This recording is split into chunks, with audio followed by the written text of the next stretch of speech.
बंदी छोड़ सतगुरु रामपाल जी परमेश्वर जी की जय हो।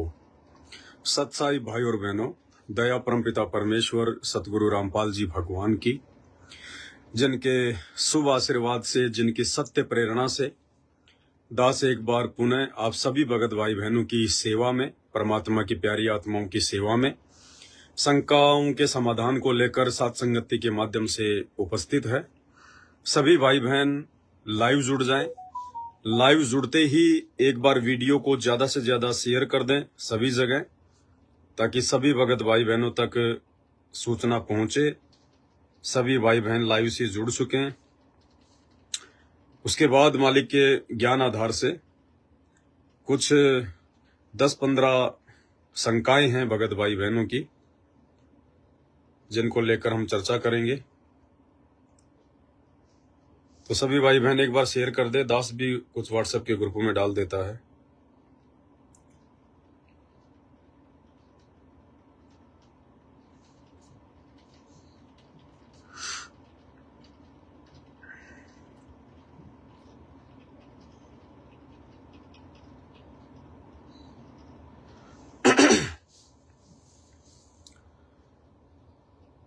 तो चलिए भाई और बहनों शुरू करते हैं गुरुदेव भगवान के आशीर्वाद से आज का शंका समाधान।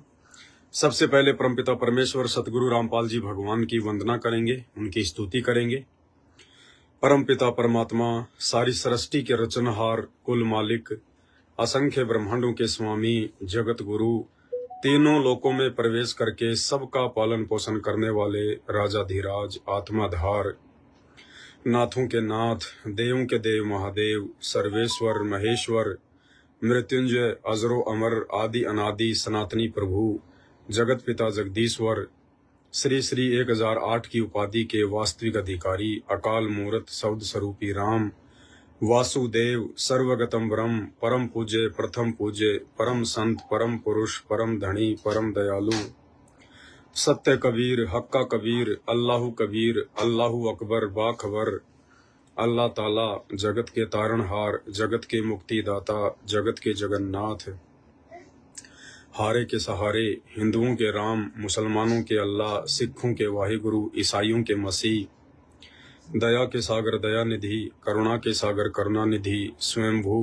परिभू, संकट मोचन, कष्ट हरण, मंगल करण, दुख भंजन, अविगत कबीर, निर्विकार निर्विषम परमात्मा, अलय अलेख सतगुरु, आदि अनादि सतगुरु, असली मर्यादा पुरुषोत्तम, असली राम, असली कृष्ण, असली घनश्याम, असली मुरारी, राजाओं के राजा, महाराजाओं के महाराजा, शहंशाहों के शहंशाह, सम्राटों के सम्राट, भगवानों के भगवान, अल्लाहों के अल्लाह, प्रभुओं के प्रभु, मसीहाओं के मसीह, सच्चे वाहिगुरु, बाबाओं के बाबा, पीरों के पीर, सेठों के सेठ, जगत सेठ, सावलसा सेठ, सर्वगुण संपन्न, अनंत कोटि कलाओं के स्वामी, अनंत कोटि ब्रह्मांडों के नायक, योगियों में महायोगी, ध्यानियों में महाध्यानी, सिद्धों में परम सिद्ध, ज्ञानियों में तत्व ज्ञानी, महाज्ञानी, ब्रह्म ज्ञानी, परम ज्ञानी, सर्वश्रेष्ठ ज्ञानी,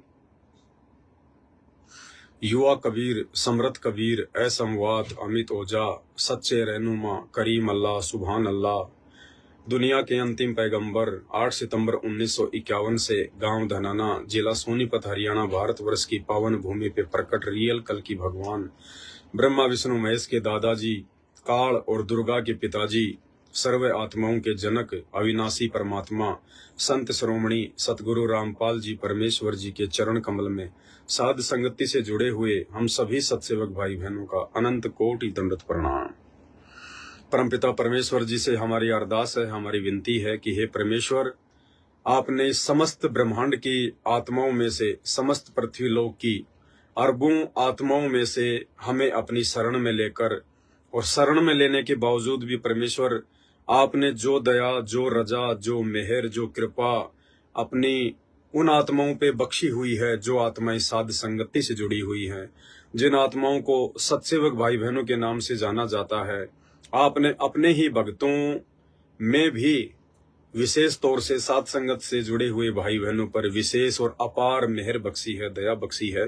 परमेश्वर, आपने हम तुच्छ बुद्धि जीवों की बुद्धि खोली है, ज्ञान योग खोला है, आपने हमें वो शक्ति प्रदान की है, वो बुद्धि प्रदान की है कि हम आपके सत्संगों को समझ सकें, हम आपके मिशन को समझ सकें, हम आपके उद्देश्य को समझ सकें और हम अपने मानव जीवन के मकसद को समझकर, ज्ञान को आधार बनाकर, मर्यादाओं में रहकर, गुरु को भगवान मानकर और अपनी संपूर्ण लगन, आस्था, निष्ठा, समर्पण आप जी के चरण कमल में लगाकर इस काल लोक से मुक्ति प्राप्त कर जाएं।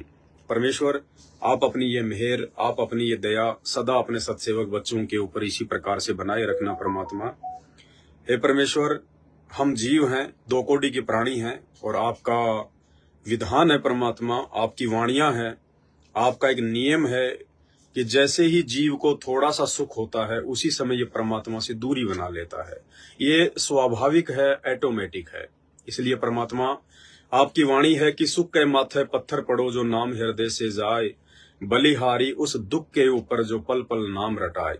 हे परमात्मा, हम सत्सेवकों को आप जी का ज्ञान सुनने के बाद में, आपके ज्ञान को हृदय में समाने के पश्चात, हमें इस नकली दुनिया के किसी भी सुख की, किसी भी भौतिक वस्तु की, किसी भी सांसारिक ऐसी वस्तु की कोई आवश्यकता नहीं है जो भौतिक वस्तु हमें भक्ति से दूर करे, जिस भौतिक वस्तु के कारण हमारे हृदय में, हमारे आत्मा में, हमारे दिल में, हमारे मन में आपके प्रति विश्वास कम हो, श्रद्धा कम हो। परमेश्वर, ऐसी वस्तुओं को सदा हमसे दूर रखना परमात्मा और सदैव अपने चरणों में बनाए रखना परमात्मा। हमें अपना मकसद समझ में आ चुका है। हमें आप जी के सतलोक से चलकर धरती पर प्रकट होने का जो मकसद है वो समझ में आ चुका है। इसलिए परमात्मा, हमने केवल मोक्ष चाहिए और मोक्ष की प्राप्ति के लिए परमेश्वर, हम जीवों की आप एक भी ना सुनना। पता नहीं हमारे मन में तो कितनी खरपतवार चलती रहेंगी और कितने प्रकार की सांसारिक और भौतिक वस्तुओं की डिमांड चलती रहेगी, क्योंकि हम जीव हैं परमेश्वर। जिस प्रकार आपने बताया कि माता पिता के साथ बच्चा कहीं मेले में जा रहा है और मेले में उन आकर्षित वस्तुओं को देखकर बच्चा माता पिता की उंगली छुड़ाकर दौड़ लेता है और वो मेले में जो है वो गुम हो जाता है। तो परमेश्वर, हम तो नादान हैं, हम तो उसी बच्चे की तरह हैं आपके सामने। इसलिए परमात्मा, आप हमारी उंगली को, आप हमारे हाथ को परमेश्वर अपने आशीर्वाद रूपी डोरी से सदैव कस कर पकड़ के रखना। हमारी एक ना सुनना परमात्मा। ये मन पता नहीं क्या चाहेगा, ये मन पता नहीं क्या चाहता है, लेकिन परमात्मा आप कहते हैं कि मन के मते न चालियो, मन के मते हजार, ले डूबेगा दरिया में फिर जावे हाथ से छूट। तो परमात्मा, आप इस मन की ना सुनना परमात्मा, हमारी बिल्कुल ना सुनना। हम जिस हालात में रहकर, जिन परिस्थितियों में रहकर सतलोक की प्राप्ति कर सकते हैं, हमें परमात्मा उन्हीं परिस्थितियों में रखना, हमें उन्हीं हालातों में रखना। इस आत्मा की तरफ से कोई शिकायत नहीं होगी, कोई शिकवा नहीं होगा। अगर शिकायतें होंगी तो इस मन की तरफ से होंगी, और ये मन की तरफ से जो शिकायतें होती हैं परमात्मा, वो बकवाद होती हैं। इसलिए परमेश्वर, आप हमारी बकवादों पर ध्यान ना दें, आप हमें सद्बुद्धि दें ताकि हम बकवाद करने से भी बचें और इस आत्मा की जो इच्छा है, जो चाहत है, आप जी के चरणों में सदैव पड़े रहना और मोक्ष की प्राप्ति करना। परमेश्वर, उसी चाहत को आप जी सुनना, उसी को आप अपने हृदय में बैठाना और उसी को परमेश्वर आप जी जो है परिपूर्ण करना। और मालिक, इसी प्रकार से हमें इस काल के जाल से बचाकर, जो काल का जाल वर्तमान में आपकी संगत में फैला हुआ है, आपके खुद के जो कलयुगी बेटा बेटी, भाई बंधु, रिश्तेदार हैं, जो काल के मोहरे बने हुए हैं, जिन्होंने मनमुखी रूप से आश्रम खोल दिए हैं, केवल उन पत्थरों में भगत समाज का पैसा बर्बाद करते जा रहे हैं, भक्तों को राजनीति से जोड़ दिया है, किसी को भी मर्यादा में नहीं छोड़ा है। ये समय वर्तमान का केवल मर्यादाओं में रहकर, गुरु को भगवान मानकर, ज्ञान को आधार बनाकर आप जी को प्रसन्न करने का समय था, अपनी भक्ति करने का समय था। लेकिन इस समय को, इस अनमोल समय को, क्योंकि ये परीक्षा चल रही है, हमारे एक एक पॉइंट आप जी के पास में नोट हो रहे हैं और इन्हीं पॉइंट के माध्यम से हार और जीत का फैसला होगा। तो परमेश्वर, आपने बहुत बड़ी दया बख्शी अपने सत्सेवक बच्चों पर। ना हम इनके आश्रमों में जाते, ना हम इन आश्रमों के निर्माण में किसी प्रकार का सहयोग करते, क्योंकि वर्तमान में जो आश्रम बनाए जा रहे हैं वो आपके ज्ञान आधार के विपरीत है। भले ही इन लोगों ने आपको आम व्यक्ति जानकर हिसार जेल में जाकर आपसे आदेश लिया हो और आपने भी इस परीक्षा के समय में उनको आदेश दे दिया हो, उसके बावजूद भी परमात्मा हम सत्सेवकों के लिए तो आपके वही आदेश मान्य होंगे जो आदेश आप जी ने हमें सत्संगों के माध्यम से दिए हैं। जब तक आप साक्षात जेल से बाहर नहीं आ जाते हैं, जब तक आप स्वयं अपने मुख कमल से हमें कोई आदेश नहीं दे देते हैं, उस समय तक वर्तमान में हमारे लिए केवल आपके सत्संग रूपी आदेश ही मायने रखते हैं। और संगत चाहे जो मर्जी करे, आपका काल प्रेरित कलयुगी जो परिवार है, जो कोऑर्डिनेटर हैं, बेटा बेटी भाई बंधु रिश्तेदार हैं, वो लोग जो मर्जी करें, जितना पाखंड करें, जितना अज्ञान फैलाएं, ज्ञान आधार से अपना शिष्य धर्म समझते हुए तो हम उनका विरोध करेंगे, ज्ञान आधार से करेंगे, भाई बहनों को समझाने का प्रयास करेंगे, लेकिन हम उनकी एक भी बात में आने वाले नहीं हैं। उनके द्वारा दिया गया कोई भी आदेश सबसे पहले हम आपके सत्संगों से मेल करेंगे, आपके वचनों से मिलाएंगे। आपने जो विधान बना के हमें दे दिया है सीडी डीवीडी के माध्यम से, मेमोरी कार्ड में सत्संग डाल डाल के, हम आपके सत्संगों से उनके आदेशों को मिलाएंगे। अगर आपके सन 2014 से पहले किए गए सत्संगों से उनका कोई भी आदेश, कोई भी पीला पर्चा, कोई भी ऑडियो वीडियो यदि मैच नहीं करती है, तो भले ही वो आदेश आपने अपने मुख कमल से उन लोगों को दिए हों जिन लोगों ने आपको मानुष समझकर आपसे बहुत सारी बातें छुपाकर आपसे आदेश लिए हैं अपने धार्मिक धंधे के लिए, काल प्रेरणा से अपने स्वार्थ के लिए, वो आदेश भी हमें वर्तमान में मान्य नहीं होंगे। यही आपका भक्ति विधान कहता है। तो परमेश्वर इतनी शक्ति, इतनी रजा आप जी अपने बच्चों पर बना के रखना। और परमेश्वर पिछले 8-10 वर्षों से आपने जो हिम्मत, जो सांस हमें दिया है, जिसके बलबूते पर हम इन काल प्रेरित लोगों का, सतलोक आश्रम मैनेजमेंट हरियाणा वालों का, इन कोऑर्डिनेटरों का, इनकी बकवादों का जो सामना हम कर रहे हैं, इनकी गालियां खाकर, इनकी मार पिटाई सहन करके, परमेश्वर आपके आशीर्वाद के बिना ये हिम्मत बिल्कुल भी नहीं आ सकती है। हे परमात्मा, आप बहुत दयालु हैं, आप बहुत समर्थ हैं। परमेश्वर, आप भले ही हमारे को ऊपर से चोट मार रहे हैं इन अज्ञानी लोगों के जो है कहने पर, लेकिन परमात्मा अंदर से हमें अच्छे से महसूस है, हमें अच्छे से पता है कि आप जी हमारे कितने साथ हैं और पल पल पर आप जी अपने सत्सेवक बच्चों की रक्षा कर रहे हैं। अन्यथा उन सतलोक आश्रम से जुड़े हुए लोगों का तो आए दिन एक्सीडेंट, अकाल मौत, लड़ाई झगड़े, बीमारी से हॉस्पिटल में पड़े हैं, कोरोना में ना जाने कितने मर गए। आप जी बिल्कुल भी उनकी हेल्प नहीं कर रहे हैं, क्योंकि आपका विधान है कि जब तक हंसा हमरी आना, काल लगे ना तेरा बाणा। जब तक ये जीव आपकी मर्यादा में रहकर भक्ति करेगा, तब तक ही आप उस आत्मा के साथी हैं, उसके दोस्त हैं, उसके मित्र हैं। और जिस दिन आपकी मर्यादा तोड़कर कोई कितनी भक्ति कर ले, कितना ही आपके आदेशों को फॉलो कर ले, कितना ही आश्रम बना ले, कितना ही राजनीति कर ले, कितना ही दान धर्म कर ले, कितना ही ज्योति पाठ करवा ले, परमेश्वर आपका आशीर्वाद उसी क्षण उसके सिर से जो है वो हट जाता है। तो मालिक, आपने तो स्पष्ट रूप से दिखा रखा है परमात्मा, कोई संशय नहीं है किसी प्रकार का। पिछले 8-10 वर्षों से आपने अपने एक भी सत्सेवक बच्चे की उंगली का नाखून भी नहीं उतरने दिया परमात्मा। आपने हर प्रकार से अपने बच्चों के ऊपर मेहर बख्शी हुई है, रजा बख्शी हुई है, दया बख्शी हुई है। किसी सत्सेवक को परमात्मा आपसे कोई शिकायत नहीं है, कोई गिला शिकवा नहीं है। परमात्मा, हम तो हाथ जोड़ते हैं कि परमात्मा जितनी माया आपने हमें दे रखी है, जितनी हमें दे दी है, और जिस माया से आप जिस सेवा करवा रहे हैं परमेश्वर, हमारे लिए बहुत ज्यादा है, हमारी औकात से ज्यादा है परमात्मा। ये बंदी छोड़, आप छप्पर फाड़ दया करते हैं परमेश्वर, आप वास्तव में दयालु हैं परमेश्वर। हमें विश्वास हो चुका है कि इस गंदे लोक में भी यदि आप अपने बच्चों को इतनी मेहर बख्श रहे हैं, इतनी दया कर रहे हैं, जिनके भाग्य में नहीं था उनको छप्पर फाड़ के दे रहे हैं, नए सिरे से आप जी ने जो है उनका भाग्य जो है वो लिख दिया है। ये परमात्मा, इतने सुख हम यहाँ पे एक राजा बनकर भी प्राप्त नहीं कर सकते थे, जो सुख आपने अपनी शरण में लेकर अपने सत्सेवक बच्चों को दे दिए हैं परमेश्वर। सबसे बड़ा सुख आपने हमें बिल्कुल चिंता मुक्त कर दिया है। हमें ना कोई मरने की चिंता है, भले आज ही मौत आ जाए, इसी क्षण मौत आ जाए, हम सत्सेवकों को कोई चिंता नहीं है। जिस मरने से जग डरे, मेरे मन आनंद, कद मरूं कद पाऊं वो पूर्ण परमानंद। आपने बहुत बड़ी रजा बख्शी परमात्मा। आपने हमें रोजी रोटी की समस्याओं से चिंता मुक्त कर दिया है। आपने हमें जन्म मरण की चिंताओं से मुक्त कर दिया है।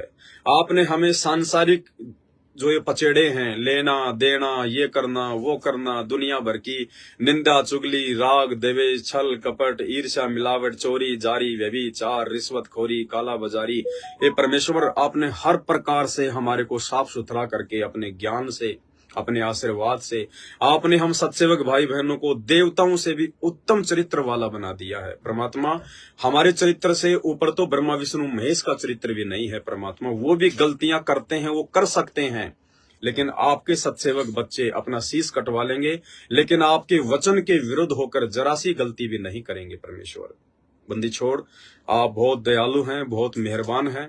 सबसे बड़ी दयालुता आपकी कि अरबों खरबों की जनसंख्या में से आपने केवल चंद सत्सेवक बच्चों का ही ज्ञान योग खोला, उन्हीं की आपने बुद्धि खोली कि आप इंसान रूप में आए हुए पूर्ण ब्रह्म परमात्मा कबीर साहिब जी को सतगुरु रूप में हम सत्सेवकों ने पहचान लिया है, आपकी पहचान कर ली है। आपने हमें एक ऐसे संगठन से जोड़ दिया है, साध संगति से। परमेश्वर, साध संगति एक ऐसा आपका एक ये ट्रेनिंग सेंटर है, एक ये कोचिंग सेंटर है कि साध संगति से जुड़े बिना, आप जिसे नाम उपदेश लेने के बाद में साध संगति से जुड़े बिना, साध संगति के रूल एंड रेगुलेशन को फॉलो किए बिना, परमात्मा, वो आत्मा कभी सतलोक जा ही नहीं सकती। वो चाहे कितना ही भक्ति कर ले, कितना ही कुछ कर ले, अगर जब तक साध संगति से नहीं जुड़ेगी, अपने आप को तन मन से स्वस्थ नहीं करेगी, मन कर्म वचन से शुद्ध नहीं करेगी, गुरु को पूर्णतया भगवान नहीं मानेगी, अपनी अंतरात्मा में आपके ज्ञान का आत्मसात नहीं करेगी, अपने हृदय को पाक और पवित्र नहीं करेगी, वो आत्मा सतलोक का दरवाजा भी नहीं देख सकती। हे परमेश्वर, आपने इस लाखों की भीड़ में से, आप ही की संगत वाली लाखों की भीड़ में से परमात्मा, आपने हम सत्सेवकों पर ये रजा बख्शी, ये दया बख्शी। परमात्मा, हमें आपने आईना दिखा दिया, हमें आपने इस गंदे लोग के जो भी दुख हैं, जो परेशानियां हैं, लोग जिनको सुख मानते हैं, असल में वो सबसे बड़े दुख हैं, वो परेशानी के कारण है। वो परमेश्वर, आपने हम उन सब की जानकारी करवाई और अपनी शरण में ले लिया। परमात्मा, सद्बुद्धि देकर भक्ति करवा रहे हैं। ये परमात्मा मालिक, आपकी वाणी है कि पतिव्रता चूके नहीं, चाहे धर अंबर धसकंत, संत न छोड़े संतता, चाहे कोटिक मिलो असंत। परमात्मा, ये धरती, ये सूरज, ये चांद, ये सितारे, ये ब्रह्मांड इधर से उधर हो सकते हैं, लेकिन हम आपके सत्सेवक बच्चे परमात्मा, आपको हृदय से, आपको आत्मा से पूर्ण विश्वास दिलाते हैं।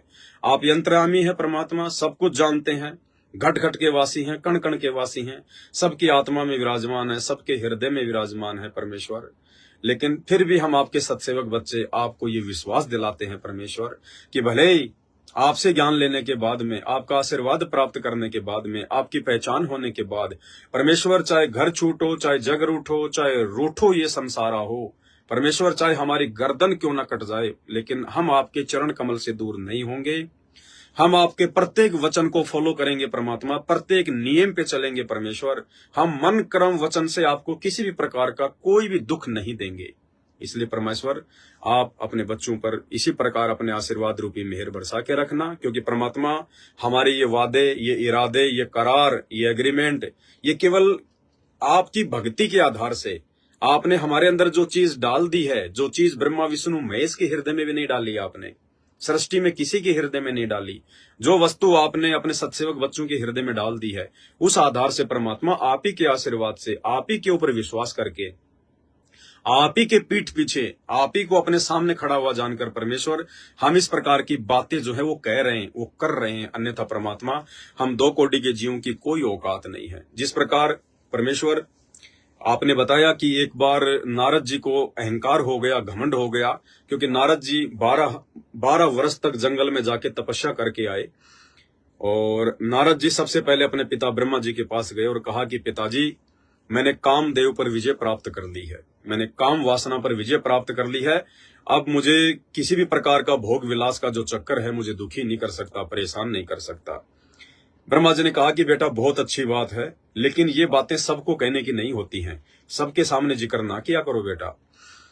लेकिन नारद जी तो जीव थे, वो गए अपने चाचा जी श्री विष्णु जी के पास में, और विष्णु जी के पास जाकर भी उन्होंने यही बात कही कि भाई चाचा जी, मैंने तो 12 वर्ष तक यज्ञ जो है वो तप किया है, मैंने कामदेव पर विजय प्राप्त कर ली है, मैंने अपनी इंद्रियों को अपने वश में कर लिया है। अब उधर से जो काल था, शैतान, जो दिखाई नहीं देता लेकिन सबकी बुद्धि में बैठा हुआ है। शैतान ने सोचा अगर सभी ने अपनी इंद्रियों पर इसी प्रकार से काबू कर लिया, सभी अगर रजोगुण से दूर होने लग गए, सभी अगर भोग विलास से दूर हो गए, तो मेरा भोजन कैसे तैयार होगा, संतान उत्पत्ति कैसे होगी, मैं खाऊंगा किसको। काल ने विष्णु जी के अंदर जो है वो प्रेरणा कर दी कि इसका भ्रम तोड़। तो विष्णु जी के रूप में उस काल ने नारद जी का भ्रम तोड़ दिया। और आप सब जानते हैं फिर आगे क्या हुआ। फिर नारद जी को एक जो है राजकुमारी बनना पड़ा, उससे बेहतर उसकी संतान हुई, उसको अपनी गलती का एहसास हुआ। तो परमेश्वर आपने हम पे वही दया बख्शी है। नारद ने तो 12 साल की जो है तपस्या के बाद में उस चीज को उसने प्राप्त किया, उसके बाद भी अपने ऊपर वो काबू नहीं रख पाया, कंट्रोल नहीं रख पाया, शादी के लिए वो तैयार हो गया। और शंकर जी ने भी 88,000 वर्ष तक तपस्या की, कामदेव पर विजय प्राप्त की, लेकिन मोहिनी के रूप को देखकर वो भी डगमग हो गया, विचलित हो गया। परमेश्वर आपने बिना किसी तप के, बिना किसी यज्ञ के, बिना किसी घोर साधना के, अपने आशीर्वाद से अपने हजारों सत्सेवक बच्चों को रजोगुण से दूर कर दिया है। परमात्मा ये बंदी छोड़, आपने हमें कोई 60, 70, 80 साल की उम्र में दूर नहीं किया, क्योंकि 60, 70, 80 साल की उम्र में तो मजबूरी हो जाती है इंसान की रजोगुण से दूर होना। परमेश्वर आपने तो 30-30 साल की उम्र में, 25-25 साल की उम्र में, 35-35 साल की उम्र में अपने सत्सेवक बच्चों को ज्ञान आधार से रजोगुण से दूर कर दिया है। पति और पत्नी के बीच में भाई बहनों के संबंध स्थापित करवा दिए हैं। और परमेश्वर हम इस प्रकार की बातें जो करते हैं लाइव आकर, कुछ लोग कहते हैं कि भक्ति का दिखावा नहीं करना चाहिए। बिल्कुल आपकी सही बात है, भक्ति का कभी दिखावा नहीं होना चाहिए, लेकिन हम लोग भक्ति का दिखावा नहीं करते। ये बातें बोल के हम अपने अंदर कोई अहंकार रूप में ये बातें नहीं बोलते कि हमने कामदेव पर विजय प्राप्त कर ली है, हमने भाई बहन के रिश्ते कायम कर लिए हैं। नहीं, अहंकारी तो कोई मूर्ख होता है। अहंकार रूप में, मान बड़ाई के रूप में, घमंड के रूप में इस प्रकार की बातें कोई बिल्कुल अज्ञानी आदमी कर सकता है, कोई अहंकारी आदमी कर सकता है, घमंडी कर सकता है। संत रामपाल जी के सच्चे भक्त नहीं करते।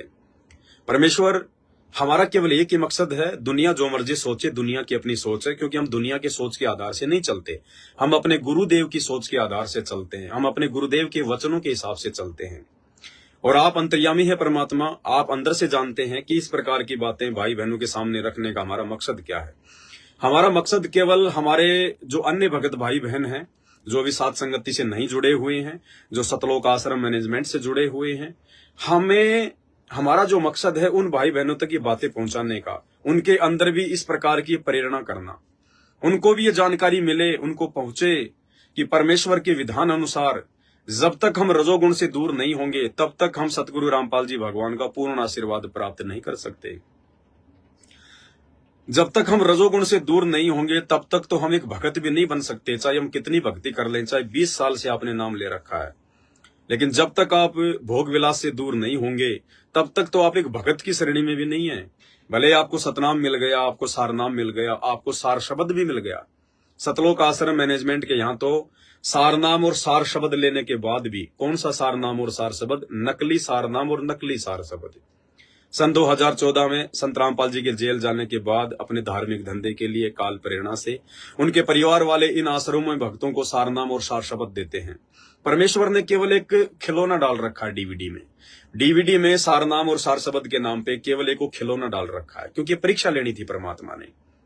अरे अगर भगत ही भगत को सारनाम देगा, सार शब्द देगा, तो भगवान क्या धरती पर भेड़ बकरी चराने के लिए आया? फिर भगवान से हम क्या लेंगे?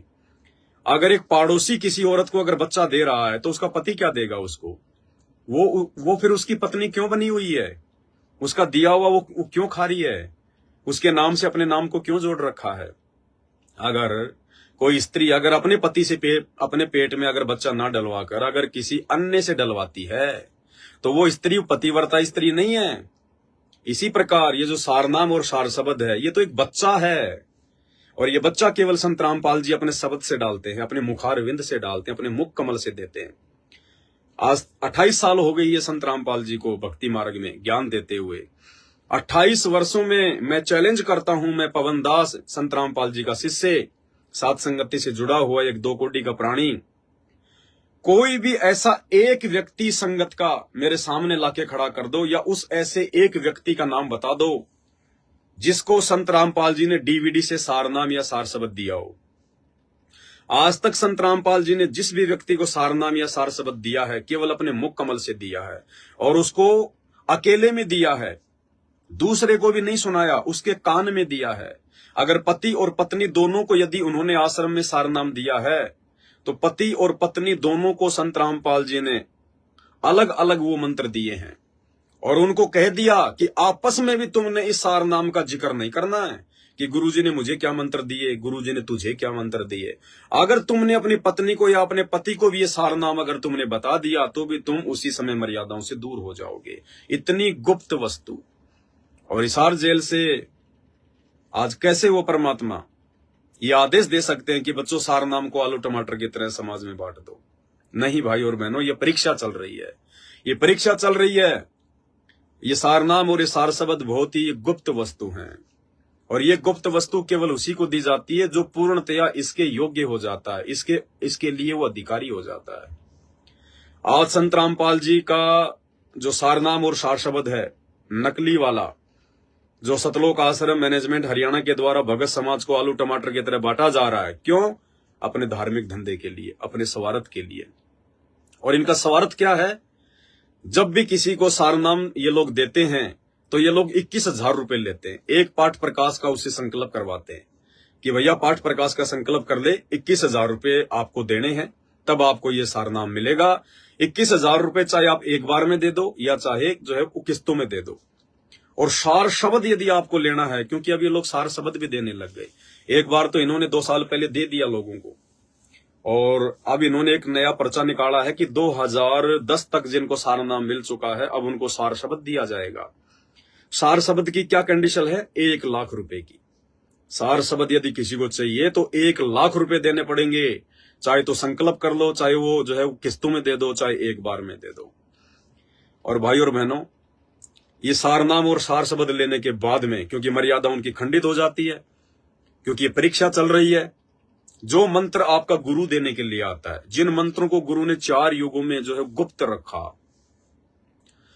रखा परमात्मा ने, जिन जिन आत्माओं को दिया, उनको परमात्मा ने सौगंध दिला दी थी कि आपने इन मंत्रों का कोई खुलासा नहीं करना है। और ये मंत्र पुण्यात्माओं परमेश्वर उसी आत्मा को देता है, उसी आत्मा को ये सारनाम और सार शब्द दिया जाता है, जो आत्मा इन मंत्रों को लेने के बाद में, जैसे परमात्मा कहते हैं ना कि जो सीप होती है, सीप अगर पानी पीती है तो स्वाति नक्षत्र के समय में आकाश से जो बारिश होती है उसी की बूंद को पीती है। समुद्र में रहती है लेकिन समुद्र का पानी नहीं पीती है। और एक बार जब वो सीप बूंद को अपने मुंह में समा लेती है, उसके बाद वो अपने मुंह को जो है वो बंद कर लेती है, और उसी समुद्र में जो है डुबकी लगाने लग जाती है, और उसी बूंद से मोती बनता है, उसी बूंद से।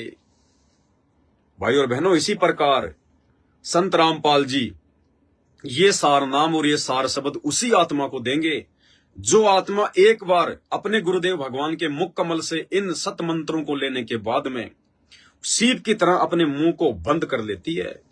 वो अपनी गर्दन कटवा लेगी, मरना मंजूर, लेकिन उन मंत्रों को किसी के सामने बताएगी नहीं, बोलेगी नहीं, खोलेगी नहीं। वो फिर संत रामपाल जी से दूर नहीं हो सकती। और आज देखिए आप, इन सतलोक आश्रमों से सारनाम और सार शब्द लेने के बाद में हर दूसरे तीसरे महीने लोग संत रामपाल जी से टूटकर दूसरे पंथों में जा रहे हैं। उन पंथों में जाने के बाद में वो जो है वो खुलासे कर रहे हैं कि ये है संत रामपाल जी का सार नाम, ये है संत रामपाल जी का सार शब्द। और उन नकली पंथों के जो नकली गुरु हैं वो फिर संत रामपाल जी का मजाक बनाते हैं, उन मंत्रों को लाइव आकर सरेआम लोगों को बताते हैं कि ये है संत रामपाल जी का सार नाम, ये है संत रामपाल जी का सार शब्द। तो संत रामपाल जी कोई बालक नहीं है, वो अंतर्यामी भगवान है। सृष्टि में केवल एक ही अंतर्यामी है, संत रामपाल जी। और उन्हें अच्छे से पता था, अरे ये खाली त्रिकालदर्शी नहीं, ये समस्त कालदर्शी हैं। क्या संत रामपाल जी को इस बात का पता नहीं था कि जिन अनमोल मंत्रों को छुपाते छुपाते परमात्मा 4 युगों से कलयुग की पिछली पीढ़ी तक लाए हैं, जिस अनमोल सार नाम के लिए परमात्मा ने धर्मदास को जिंदा समाधि दे दी। नानक जी को जब परमात्मा ने सार नाम दिया तो उनसे सौगंध निकलवाई। नानक जी मरने को मर गए, लेकिन अपने बच्चों को जयचंद और श्रीचंद को उन्होंने कभी भी सार नाम नहीं बताया। तो संत रामपाल जी कोई बालक थे क्या जो एक 15 रुपए की डीवीडी में सार नाम सार शब्द डाल के और अपने ही परिवार को, जो काल प्रेरित है, जिसके कारण बरवाला कांड हुआ, जिनकी उल्टी हरकतों के कारण आज संत रामपाल जी जेल में बैठे हुए हैं, उन्हीं गुंडे और मनवस लोगों को, काल प्रेरित लोगों को, अपने बेटा बेटी भाई बंधु रिश्तेदार कोऑर्डिनेटरों को क्या संत रामपाल जी 15 रुपए की डीवीडी में वो सार नाम और सार शब्द डाल के आलू टमाटर की तरह बांटने के लिए देकर जाएंगे? ये परीक्षा चल रही थी, परीक्षा, संगत की परीक्षा थी कि संगत मेरे ऊपर कितना विश्वास करती है, संगत को कितना ज्ञान है, क्या संगत मेरा विश्वास करेगी, क्या संगत मेरा जेल से बाहर आने का इंतजार जो है वो करेगी? कौन कौन मेरे बच्चे इन मंत्रों के लिए मेरे जेल से बाहर आने का इंतजार करेंगे, और कौन कौन वो अज्ञानी जो 15-15, 20-20 हजार रुपए के चक्कर में अपने जैसे 2 कोटी के जीवों से, अपने ही भगत भाई बहनों से ये सार नाम भी ले लेंगे, सार शब्द भी ले लेंगे। भाई और बहनों, जिस आत्मा को संत रामपाल जी ने एक बार सार नाम दे दिया, कौन सा? असली सार नाम, असली सार शब्द। और आज तक संत रामपाल जी ने किसी को भी असली सार नाम और सार शब्द नहीं दिया। उन्होंने सतलोक आश्रमों में भी अपने मुख कमल से जिन जिन लोगों को सार नाम दिया है, वो भी सार नाम असली सार नाम नहीं था, क्योंकि आश्रमों से सार नाम लेकर भी बहुत सारे लोग दूसरे पंथों में जाकर खुलासे कर रहे हैं कि ये है वो सार नाम, ये है वो सार नाम। और वर्तमान में जो डीवीडी से दिया जा रहा है और जो संत रामपाल जी ने अपने मुख कमल से दिया था आश्रमों में, वो दोनों सार नाम सेम है। साबित हो जाता है कि संत रामपाल जी ने अभी तक किसी को भी सार नाम नहीं दिया, क्योंकि सार नाम की सबसे पहली जो कंडीशन है, सबसे पहली, वो है भोग विलास से दूर होना, रजोगुण से दूर होना। और परमेश्वर की वाणी है कि भग भोग्या भग उपजय, भग यानी योनि, स्त्री योनि, भग कहते हैं भग भोग्या भग उपजय। जब तक इंसान योनि के सुख में पड़ा रहेगा, झूठे सुख में, भग भोग्या भग उपजय, तब तक वो इंसान बार बार भग से जन्म लेगा। यानी भोग विलास करने वाला इंसान बार बार योनि से ही जन्म लेगा, उसका मोक्ष नहीं हो सकता।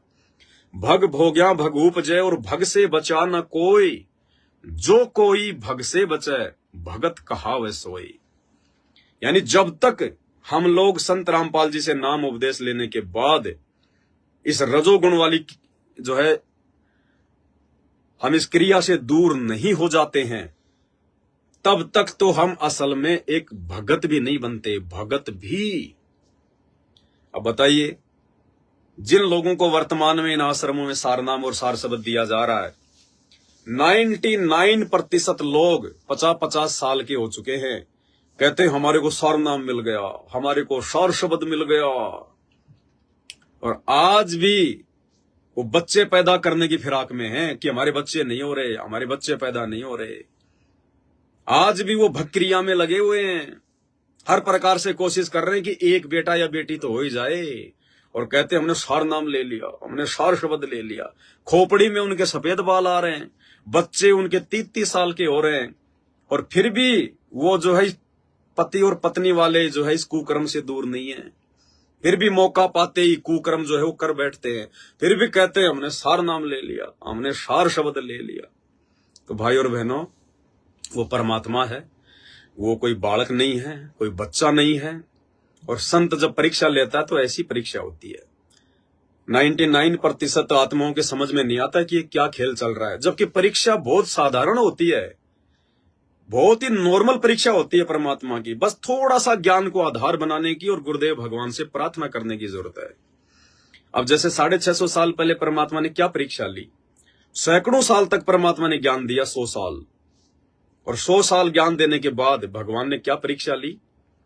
एक हाथी पे बैठे, अपनी ही एक बेटी, वचन की बेटी शिष्या, जो पहले वेश्या का काम करती थी, भगवान ने उसको सत्संग सुनाया, वो भगत बन गई। उसको कहा कि बेटी कल हार श्रृंगार करके आना, उसको हाथी पे बैठाया, रविदास जी को हाथी का ड्राइवर बनाया। और परमेश्वर ने क्या परीक्षा ली? गंगा जल को एक बोतल में भरा और उस बेटी के जो है कंधे पे हाथ रखकर, बाप है, बाप चाहे कहीं भी हाथ रखे अपनी बेटी के, कौन सी बड़ी बात है, जब बाप ही मान लिया। अरे बाथरूम में एक बाप अपनी 2 साल की बेटी को नंगी करके नहलाता है, वो उसके गुप्तांग को भी साफ करता है, उसके गुप्तांग पर भी उसका हाथ लगता है, उसकी छाती पर भी उसका हाथ लगता है, उसकी छाती को भी वो साफ करता है, साबुन लगाता है। तो क्या उसका बाप नहीं है? तो क्या वो शरारत कर रहा अपनी बेटी के साथ में? और फिर ये तो परमपिता, ये तो बापों का बाप, माओं की माँ, इनके विषय में तो ऐसा सोचना भी नरक के जो है कुंड में जाना। तो भाई और बहनों, उस बाप ने अपनी बेटी के जो है कंधे पे हाथ रखा और एक गंगा जल बोतल में डाल के अपने मुंह के लगा के यूं एक्टिंग करने लग गए, क्योंकि संगत में बकवास ज्यादा होने लग गई थी। परमात्मा ने देखा इनमें ज्ञान भी है या ऐसी देखा देखी में लगे हुए हैं। एक परीक्षा ली थी परमात्मा ने, और आज गुरुदेव भगवान ने बताया कि उस परीक्षा में एक भी पास नहीं हुआ, 64 के 64 लाख फेल हो गए। सब लोगों ने अपने मन में दोष पाल लिया। शुक्र है कि वो गुरुद्रोही नहीं हुए, लेकिन गुरुजी से दूर हो गए मन में दोष निकाल कर कि यार इन्होंने तो नाक कटवा दिया हमारा। गांव वाले हमारे को बोलने नहीं देंगे कि तू बड़ी जो है बड़ाई करता था, डींग मारता था, कबीर ऐसा है, कबीर को ऐसा ज्ञान है, हैं? वही गुरुजी ने तो हमारा जो है जीना आराम कर दिया। तो मन में दोष आ गया। उन लोगों ने ये नहीं सोचा, अरे 100 साल से जो महापुरुष तुम लोगों की शराब छुड़वा रहा है, तुम लोगों से कुकर्म छुड़वा रहा है, ये कुकर्म करने वाले इन हाथों को उन्होंने यूं जोड़ना सिखाया, सत साहेब सत साहेब। कुकर्म करने वाले हाथों से दान धर्म करना सिखाया, परोपकार करना सिखाया, सेवा करनी सिखाई, इन हाथों से माला पकड़नी सिखाई। उस परमात्मा ने लोगों की शराब छुड़वाई, बीड़ी गुटखा छुड़वाई, तमाकू छुड़वाई, कुकर्म छुड़वाए। वो परमात्मा आज इस प्रकार की घटिया हरकत करेगा, और वो भी 100 साल की उम्र में, और वो भी सरेआम घूम के करेगा। अरे अगर किसी को अगर ऐसा कुकर्म भी करना होता है तो आम प्राणी भी जो है किसी मतलब की बंद कोठे में करता है, किसी होटल में जाके करता है, सरेआम तो वो भी नहीं करता। फिर भी हम लोगों की बुद्धि में ये बात नहीं आई कि ये क्या खेल चल रहा है। तो इसी प्रकार भाई और बहनों, वर्तमान में हिसार जेल में बैठकर संत रामपाल जी ज्ञान आधार से जो अपने बच्चों की परीक्षा ले रहे हैं ना, ये बहुत ही नॉर्मल सी परीक्षा है, बहुत ही नॉर्मल सी परीक्षा है। और इस परीक्षा के लिए मेरा सौभाग्य, मेरा परम सौभाग्य कि उस पूर्ण परमात्मा सारी सृष्टि के रचनहार ने और इस 2 कोड़ी के इस पवन दास को निमित्त बनाया। मेरे ऊपर झूठा गुरुद्रोही का जो है वो तमगा लगाया, और ये संगत मेरे हजारों वीडियो देखने के बाद भी एक गुरुद्रोही की डेफिनेशन क्या होती है, गुरुद्रोही के क्या लक्षण होते हैं, क्या पहचान होती है, एक पहचान नहीं कर पा रही। छोटे से संत रामपाल जी के सत्संग को नहीं समझ पा रही कि सत्संग में संत रामपाल जी ने गुरुद्रोही की क्या पहचान बनाई जो है वो बताई है, और उस पहचान के आधार से ये पवनदास गुरुद्रोही है या क्या है। अरे गुरुद्रोही की पहचान नहीं कर पा रही, और जिसके ऊपर देशद्रोही का मुकदमा लगा हुआ संत रामपाल जी के ऊपर, उनको क्या खाक पहचानेगी ये संगत? जिंदगी में नहीं पहचान सकती। तो मेरा सौभाग्य, मेरे परमात्मा ने मुझे इस लायक समझा। मैं उनकी इस मेहर के लिए, इस रजा के लिए, अगर मेरे खून का अगर टपका टपका भी उनके चरणों में लग जाए, सेवा में लग जाए, तो भी मैं उनका ये एहसान नहीं उतार पाऊंगा। ये तो आने वाले समय में दुनिया भी देखेगी, भगत समाज भी देखेगा, बाद में अपने माथे पे हाथ धर के लोग रोएंगे, पछताएंगे, लेकिन उस समय कोई फायदा नहीं होगा, क्योंकि समय हाथ से जा चुका होगा। लेकिन जिन आत्माओं ने समझा, उन पे बहुत बड़ी मेहर, और उन आत्माओं को परमात्मा ने सत्सेवकों का नाम दिया, उनको साथ संगति से जोड़ दिया। तो भाई और बहनों, जो सार नाम लेकर अपने आप में जो बड़े बड़े लोग जो फूल रहे हैं गुब्बारे की तरह, वो उनकी एकदम से हवा निकलेगी, क्योंकि हवा भरा हुआ गुब्बारा जब हाथ से छूट जाता है तो ज्यादा देर तक नहीं टिक पाता। या तो कोई न कोई उसको नाखून मार देगा, या वैसे थोड़ी देर बाद में धूप के कारण वो फूटेगा। तो जिन जिन लोगों ने संत रामपाल जी के जेल जाने के बाद उनके इस कलयुगी बेटा बेटी, भाई बंधु, रिश्तेदारों से, उनके परिवार वालों से इन आश्रमों में जाकर जो ये नकली और फर्जी सारा नाम लिया है या जो ले रहे हैं, उन आत्माओं ने तो अपना ये मानव जन्म पूरा का पूरा बर्बाद कर दिया है, पूरा का पूरा बर्बाद। उन आत्माओं को कोई माफी नहीं है, किसी भी प्रकार की माफी नहीं है। इस जन्म में वो आत्मा सतलोक नहीं जा सकती, वो आत्माएं पार नहीं हो सकती। और थोड़ी बहुत आत्माएं जिन्होंने सार नाम लिया, सार शब्द लिया, लेकिन उसके बाद उनको सात संगति के वीडियो देखने को मिल गए, क्योंकि 2018 में इन्होंने पहली बार सार नाम देना शुरू किया था इन आश्रमों में। उसके बाद जब हमने सार नाम के ऊपर वीडियो बनाए, उन आत्माओं को अच्छे से बात समझ में आ गई कि भाई ये सात संगत वाले भाई बहन जो बोल रहे हैं बिल्कुल सही है, और हम तो बहुत बड़ी जो है गलती कर बैठे। और अपने बाप का इंतजार करना चाहिए था। वो किस लिए आया है? क्या वो जेल में बैठने आया है? क्या वो जेल में जो है मतलब कि मरेगा? क्या जेल से ही सतलोक जाएगा? हैं? सत्संगों में क्या कहा परमात्मा ने कि पूरा विश्व मेरी भक्ति करेगा, पूरा विश्व ये नाम लेगा, घर घर होगा बोध विचारा, सकल सृष्टि जो है परवानिक हुई। तो क्या तुम्हें विश्वास नहीं था कि हमारा गुरुजी आएगा नहीं, हमारे गुरुजी आएंगे तो हमें सार नाम देंगे? क्या तुम्हें विश्वास नहीं था? तुम्हें विश्वास नहीं था, इसीलिए तुमने इंतजार नहीं किया। अरे किसी औरत का पति अगर विदेश अगर वो चला जाए धन कमाने और 1 साल के लिए जाए और अगर 2 साल तक वो नहीं आता है, तो क्या वो औरत अपने पड़ोसी से अपने पेट में बच्चा डलवा लेगी? वो नहीं डलवाएगी। अगर वो पतिव्रता औरत होगी, अगर वो सच्ची औरत होगी, तो किसी गैर पुरुष से अपने पेट में बच्चा नहीं डलवाएगी, अपने पति का इंतजार करेगी।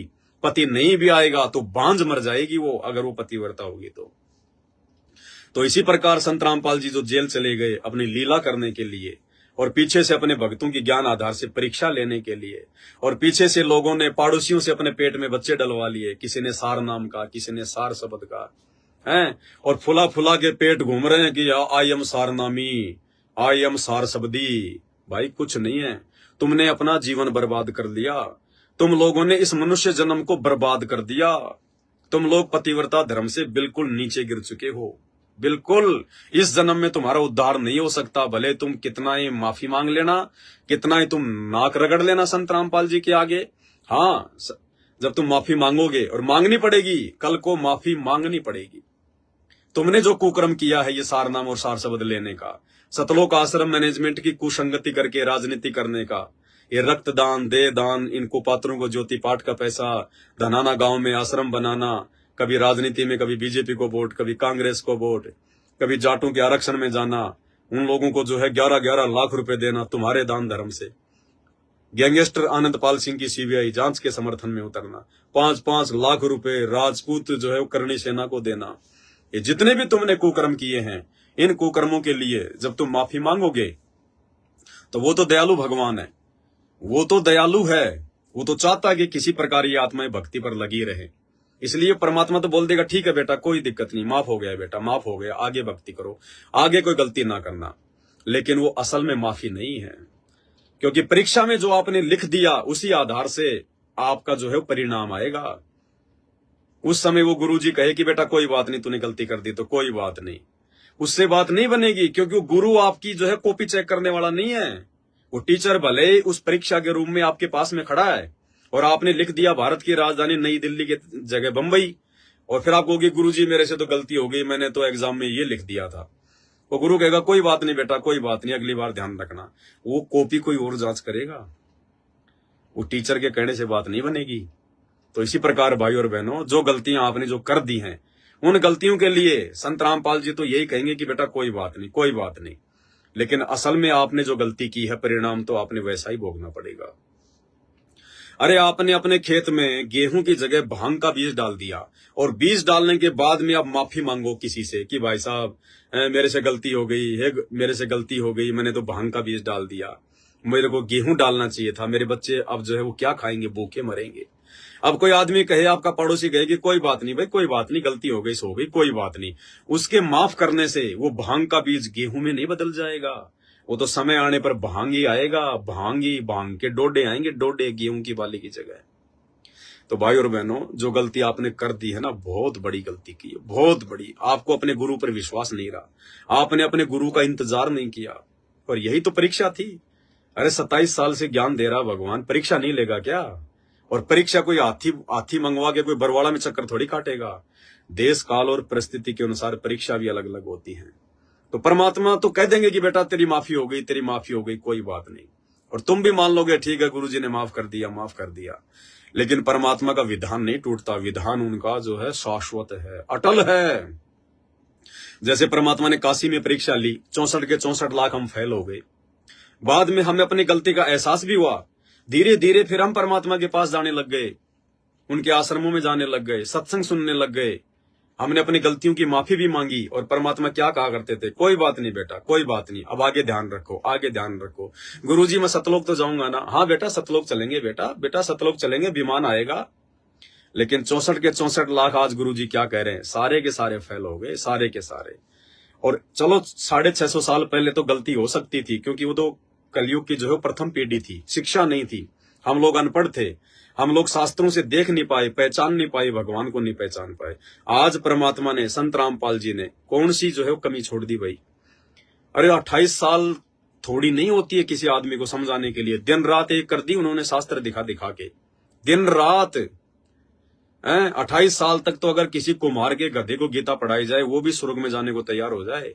और संत रामपाल जी ने 28 साल तक जिन इंसानों को गीता पढ़ाई, वेद शास्त्र पढ़ाए, उनके भगत बने, आज वो गधे बनने की तरफ जा रहे हैं। वो बन गए गधे, कभी बीजेपी के गधे बन जाते हैं, कभी कांग्रेस के गधे बन जाते हैं, कभी जाट आरक्षण में गधे बन जाते हैं, कभी राजपूत करणी सेना के गधे बन जाते हैं, कभी सतलोक आश्रम मैनेजमेंट हरियाणा के गधे बन जाते हैं।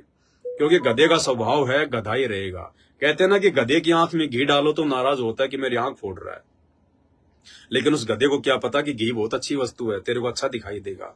लेकिन गधा क्या सोचता है कि मेरी आंख फोड़ने का प्रयास किया जा रहा है। तो हम साथ संगत वाले भाई बहन जो आंखें खोल रहे हैं, गधों की आंख में जो घी डाल रहे हैं, हमारे भगत भाई बहनों की आंखों में जो इन आश्रमों से जुड़े हुए हैं, भले उनको लग रहा है कि हमारी आंख फोड़ रहे हैं, लेकिन भाई हम तुम्हारी आंखें खोलने का प्रयास कर रहे हैं साथ संगति के वीडियो के माध्यम से। अगर खुल जाए तो बहुत अच्छी बात है, अगर आंखें नहीं खुल पाई तो परिणाम तो आपने भोगने पड़ेंगे। दूसरा, तुम्हारे इन जो है कुकर्मों का कोई बंटवारा नहीं करेगा। तो भाई और बहनों, उस सार नाम के योग्य उस सार शब्द के योग्य सतगुरु रामपाल जी अपने सत्सेवक बच्चों को बना रहे हैं। हम कर रहे हैं इंतजार अपने भगवान का, हम सत्सेवकों को इंतजार है। हमने विश्वास किया है, हम नहीं गए इनके फर्जी आश्रमों में, हम नहीं जाते इनके इन कुसंगों में जहां पे सत्संगों के बहाने राजनेताओं को वोट डलवाने की बात कही जाती है, जहां पे सत्संगों के बहाने ज्योति पाठ के नाम पे भक्तों को लूटा जाता है। हम नहीं जाते इनके फर्जी आश्रमों में। हमने ज्ञान आधार से अपने घर को ही आश्रम बना लिया, हमने अपने घर पर ही अपने गुरुदेव भगवान को विराजमान कर लिया। मोको कहां ढूंढे रे बंदे, मैं तो तेरे पास में, घट ही में गंगा, घट ही में जमुना, घट ही में है जगदीश, सतगुरु तारेंगे। हमने अपने घर को ही आश्रम बना लिया, अपने घर पर ही गुरुदेव भगवान को विराजमान कर लिया, घर पर ही गुरुदेव भगवान की आरती करते हैं, उनके मंत्र करते हैं, उनके सत्संग सुनते हैं, उनकी मर्यादा निभाते हैं। हम कहीं धक्के नहीं खाते। हमको नहीं चाहिए इन लोगों का ये फर्जी सार नाम, हमको नहीं चाहिए इन लोगों का फर्जी सार शब्द। हमें इंतजार है अपने गुरुदेव भगवान का। हम पतिव्रता आत्माएं हैं, हम अपने पति से ही सार नाम लेंगे, अपने पति से ही सार शब्द लेंगे। हम अगर हमारी शादी अगर संत रामपाल जी से हुई है, शादी का मतलब आध्यात्मिक क्षेत्र में हमने संत रामपाल जी से नाम लिया है, तो हम संत रामपाल जी से ही शब्द लेंगे, संत रामपाल जी से ही सार नाम लेंगे। कोई दिक्कत नहीं, वो परमेश्वर है, उसकी लीला अपरंपार है, उसकी महिमा अपरंपार है। जरूरी नहीं है कि वो परमेश्वर कौन सा जो है रास्ता अपनाएगा, कौन सा वो तरीका अपनाएगा।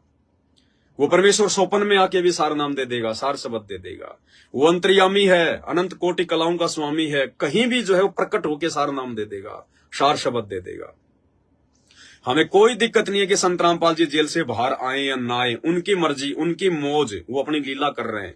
ना जाने कब अपनी लीला को समेटेंगे, कब अपनी माया को समेटेंगे, कब बाहर आएंगे, हमें कोई दिक्कत नहीं है। हम तो उनके आश्रित हैं। वो आज भी हमारे साथ में है, पहले भी हमारे साथ में था, आगे भी हमारे साथ में रहेगा। उनकी मर्जी, उनकी मौज, वो चाहे तो आज आ जाए जेल से, चाहे तो 100 साल भी ना आए। हमें इस बात का कोई दुख नहीं है, कोई तकलीफ नहीं है। हमें चिंता केवल एक ही बात की रहती है कि उन्होंने हमें जो मार्ग दिखा दिया, उन्होंने हमें जो रास्ता बता दिया, हम कहीं उस रास्ते से ना भटक जाएं। जो मर्यादा, जो नियम उन्होंने बता दिए, वो नियम और मर्यादाओं में कोई त्रुटि ना हो जाए।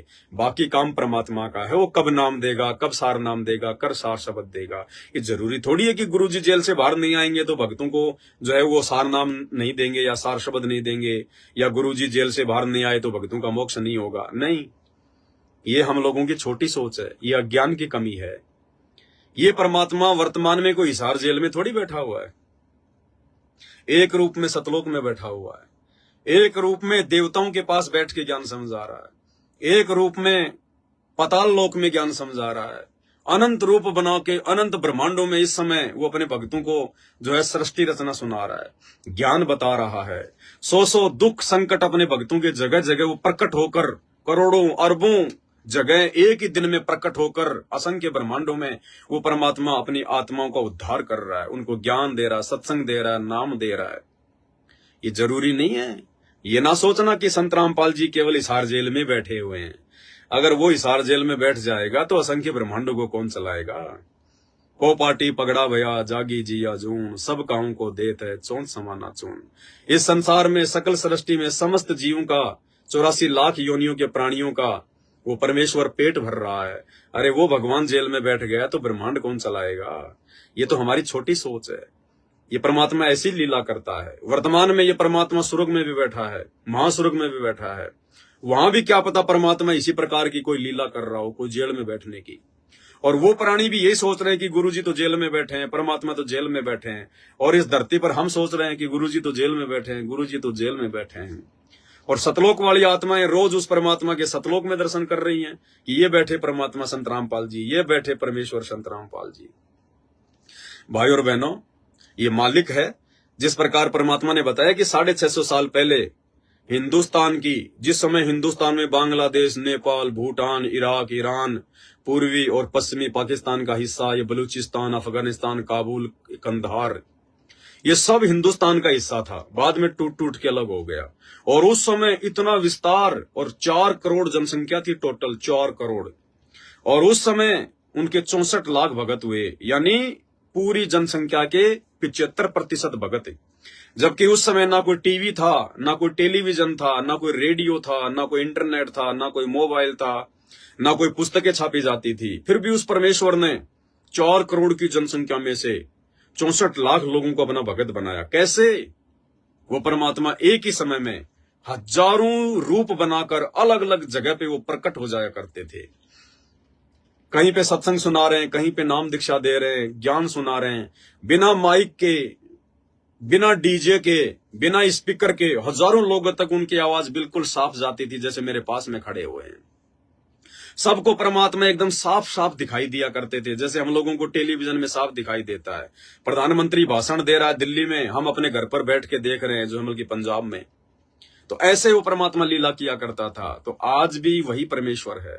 असंख्य ब्रह्मांडों में असंख्य रूप बनाकर ये परमेश्वर अपनी लीला कर रहा है, अपनी महिमा जो है वो कर रहा है। तो भाई और बहनों, हम सत्सेवक भाई बहनों ने अब इतनी दया बख्शने के बाद, इतनी मेहर बख्शने के बाद छप्पर फाड़ दया कर दी गुरु जी ने सत्सेवकों पर, छप्पर फाड़ दया। काल ने हर प्रकार से 100 यत्न कर लिए हम सत्सेवकों को तोड़ने के। झूठे मुकदमे करवाकर, मार पिटाई लगवाकर, गालियां निकलवाकर, धमकियां निकलवाकर, गुरुद्रोही कहलवाकर, हर प्रकार से संगत से बाहर करवाकर, हमारा हर प्रकार से मनोबल तोड़कर इस काल ने 100 यत्न कर लिए। लेकिन कहते हैं ना कि जो कुम्हार होता है, कुम्हार वो नीचे हाथ रखता है, सहारा देता है, ऊपर मटके के चोट मारता है। तो सतगुरु रामपाल जी भगवान ने ऊपर से हमारे चोट मारी। और चोट क्यों मार रहे हैं? हमें, हमारे को पकाने के लिए, हमारी कीमत बनाने के लिए।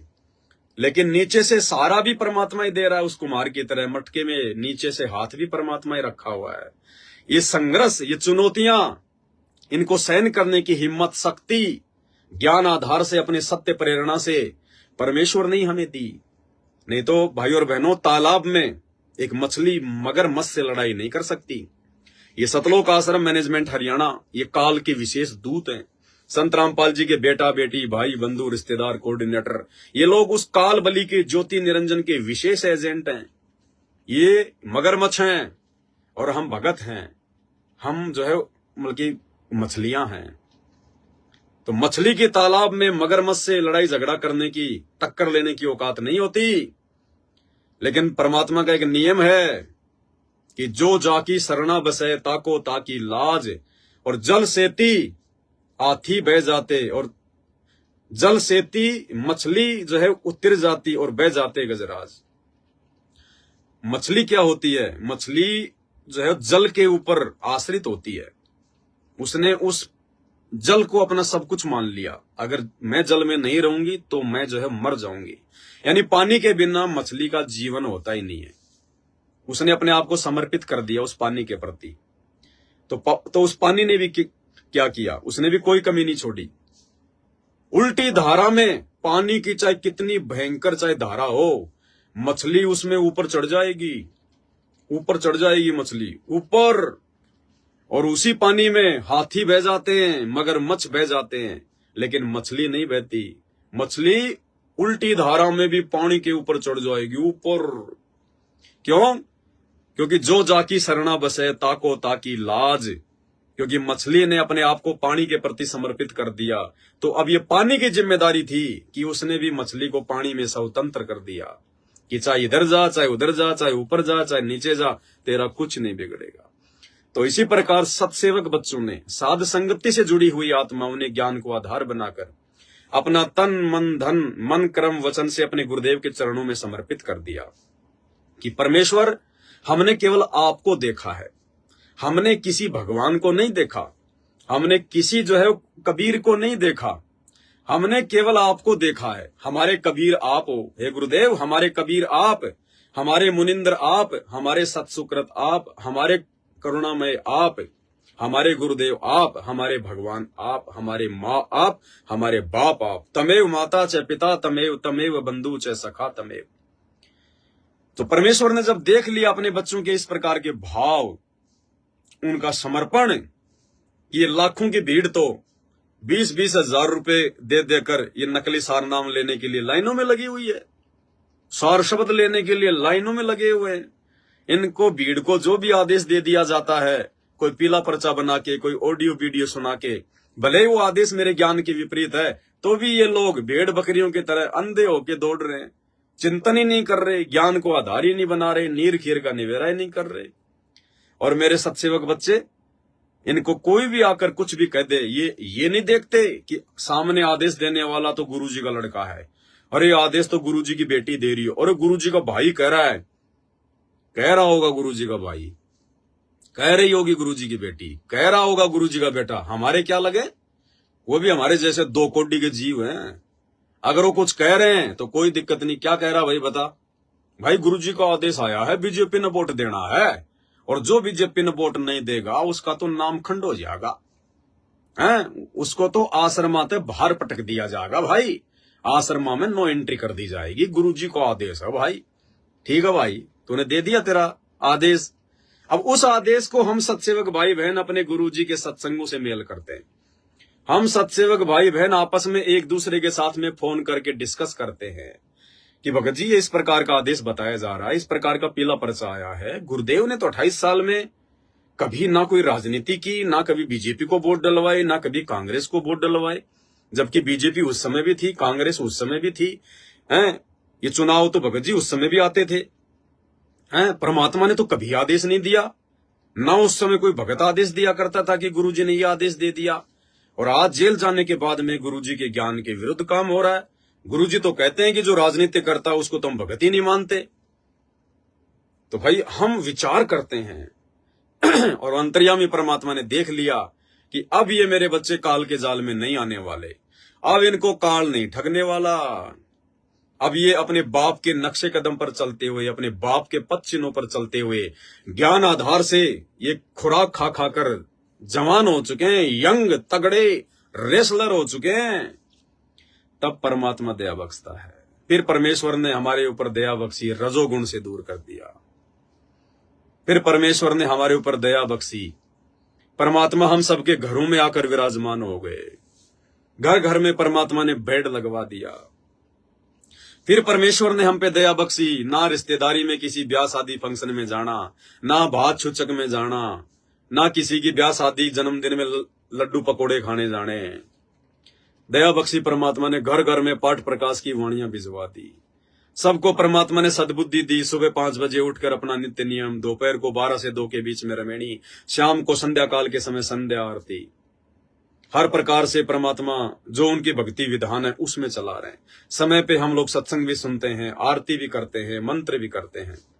जगत के लोगों के सामने ज्यादा उठना बैठना, ज्यादा बोलचाल, ज्यादा भाईचारा हम नहीं निभाते। साधु सेती मस्करी, चोरा नाल खुशहाल, मल अखाड़ा जीतेंगे युगन युगन के माल। दुनिया सेती दोस्ती, पड़े भजन में भंग, एका एकी राम से या साधु के संग। कबीरा ता जाइए रह संतन की प्रीत, इष्ट मिले और मन मिले, मिले सकल रसरीत। परमेश्वर ने अपनी इन वाणियों पे हमें चलाया और आज छप्पर फाड़ दिया परमात्मा ने, छप्पर फाड़। परमेश्वर ने धो मांझ के हम सत्सेवकों को सार नाम के योग्य बनाया। बना रहे हैं परमात्मा। जो भी कमी होगी अपने हिसार जेल से बाहर आने तक पूरी कमी को धो मांझ कर साफ करवा देंगे साध संगति के माध्यम से। और जैसे ही गुरुदेव भगवान आएंगे, एक सत्संग में क्या कहा था परमात्मा ने कि बच्चों आने वाले समय में 1 साल के अंदर अंदर ये प्रथम नाम, सतनाम और सार नाम भी दे दिया जाएगा।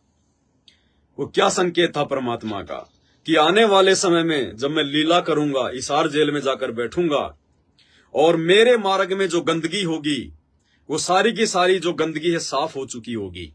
मेरे परिवार वाले, ये कोऑर्डिनेटर, ये मनमुखी लोग, ये सब इनके अज्ञान का, इनके पाखंड का जेल वाली लीला के दौरान सबके सामने काला चिट्ठा आ जाएगा कि मुझे किसने समझा, अपने गुरुदेव को जो है वो किसने समझा, ज्ञान को आधार जो है वो किसने बनाया, कौन मेरी गैर हाजिरी में मेरी भक्ति करेगा, मेरे मार्ग पे चलेगा। भाई वर्तमान में ये समझ लो गुरुजी जेल में बैठे तो ये समझ लो गुरुजी सतलोक गए। अब आप उनके मार्ग पे कैसे चलोगे, कैसे आप उनके नियमों पे चलोगे? बस वही तो देख रहा है वो परमात्मा।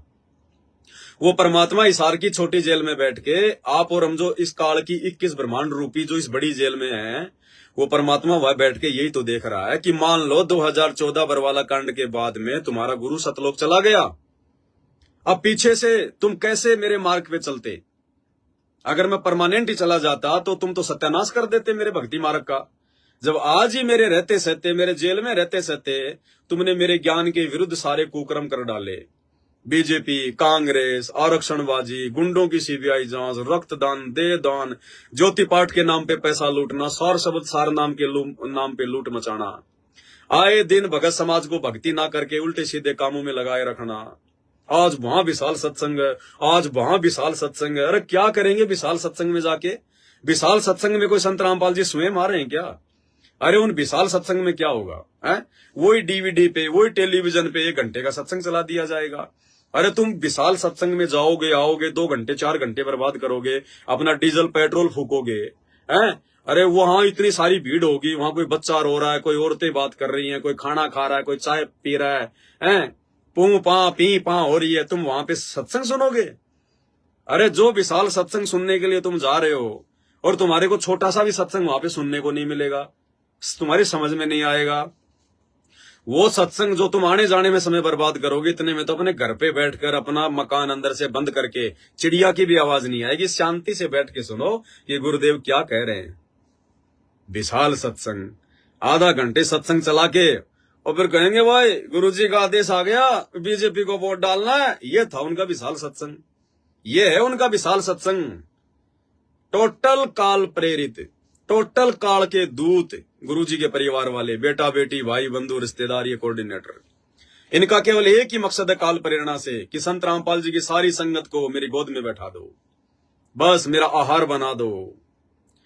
भाई ये सत्सेवक चक्कर में नहीं आने वाले। भाई हमारे विशाल सत्संग तो हमारे घर पे हमारे गुरुजी ने दे रखे हैं, मेमोरी कार्ड में, टेलीविजन पे, मोबाइल में, यूट्यूब पे बहुत विशाल सत्संग पड़े हैं उनके। भाई जिसने सुनना होगा वो अपने घर पे सुन लेगा, जिसने बकवाद करनी होगी वो चाहे कहीं जाके कर लो। तो भाई और बहनों, परमात्मा योग्य बना रहे हैं अपने सत्सेवक बच्चों को, हर प्रकार से धो मांझ के साफ सुथरा करके। परमात्मा ने शारीरिक रूप से भी अपने बच्चों को शुद्ध करना है, आत्मिक रूप से भी अपने बच्चों को जो है वो शुद्ध करना है, और ज्ञान से भी परमात्मा ने अपने बच्चों को जो है वो दृढ़ बनाना है। उसके लिए परमात्मा ने ये 7 संगतियों की दया बख्शी। हीरे मोती लाल परमात्मा ने छांट छांट के उस लाखों की भीड़ में से परमेश्वर ने जोड़ दिए इधर। तो अब आने के बाद में इन आत्माओं को, जो आत्माएं जो संकल्प नाम दीक्षा ली हुई है, 7 संगति से जुड़े हुए हैं, आते ही परमात्मा नाम की दया कर देगा। 4 महीने बाद में सतनाम दे देगा, और फिर 6 महीने के अंदर अंदर परमात्मा उनको सार नाम दे देगा, सार शब्द दे देगा।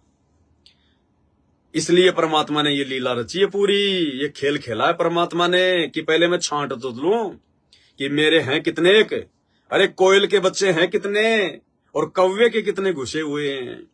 ये छटनी करने के लिए वो हिसार जेल में जाके बैठा है कि मैं अब कुछ नहीं बोलूंगा, मैं अब कुछ नहीं कहूंगा। ये परीक्षा का समय है, जो मैंने इनको ज्ञान दिया है उस आधार से इनको परीक्षा देनी पड़ेगी। अरे ये गलती तो एक छोटा सा मास्टर भी नहीं करता। हम अपने बच्चे को स्कूल भेजते हैं, साल भर तक उसको पढ़ाता है, रिवीजन करवाता है, बार बार उसको रट्टा मरवाता है, और जब उस बच्चे की परीक्षा होती है तो वही टीचर जिसने साल भर तक पढ़ाया वही बच्चा एग्जाम हॉल में उस बच्चे को देखता रहता है, घूमता रहता है। और क्वेश्चन आ गया कि भारत की राजधानी नई दिल्ली, भारत की राजधानी क्या है? नीचे 4 ऑप्शन आ गए और वो बच्चा लिख रहा है कि भारत की राजधानी बंबई। वो टीचर देख भी रहा है लेकिन वो टीचर कुछ नहीं कहता, कुछ नहीं कहता वो टीचर, क्योंकि उसको पता है कि ये परीक्षा का समय चल रहा है। इस समय इस बच्चे ने मेरे द्वारा सीखे गए ज्ञान के आधार से लिखना है।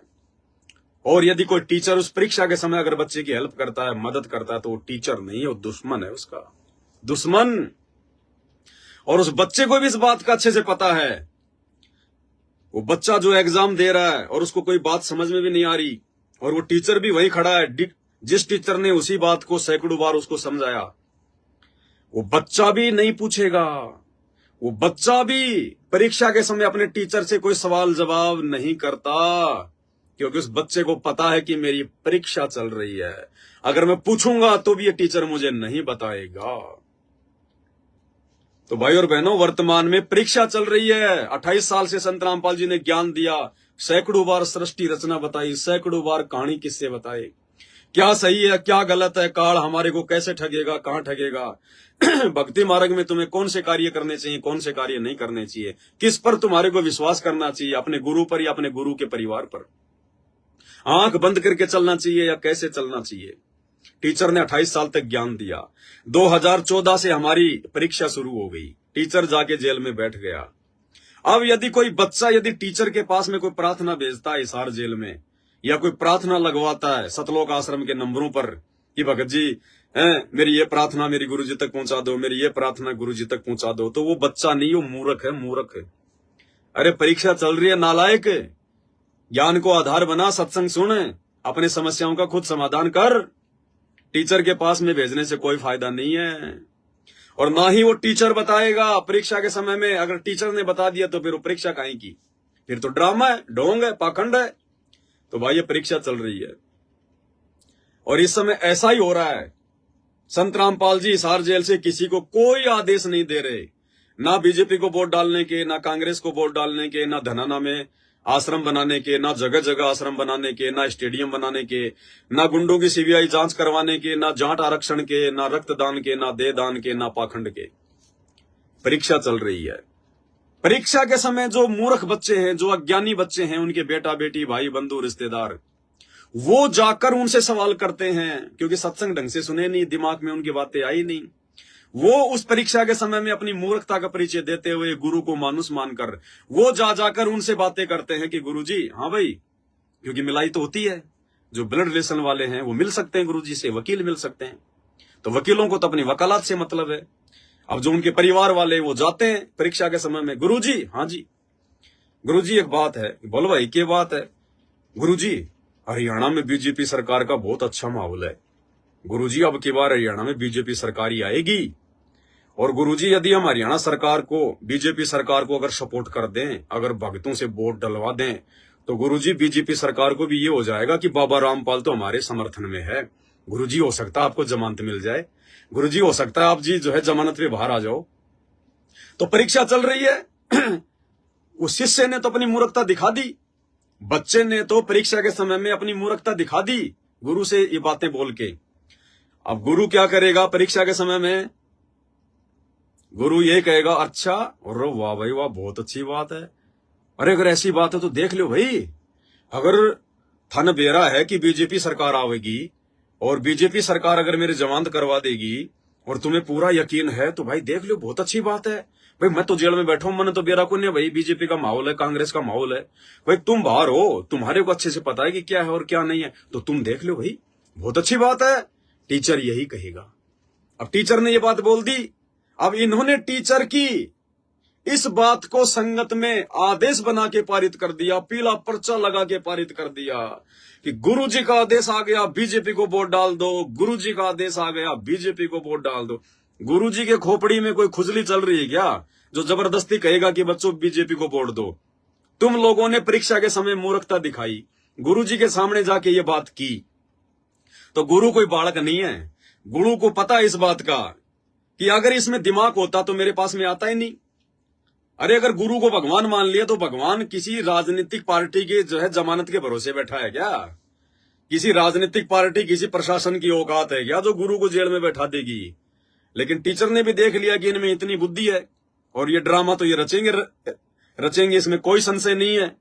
तो टीचर भी ने कह दिया ठीक है भाई, तुम्हारी को जैसा अच्छा लगे वैसा करो, बहुत अच्छी बात है भाई। टीचर क्यों कमी छोड़ेगा? टीचर क्यों कमी छोड़ेगा? उस चीज को ये आदेश बना के पारित कर देते हैं।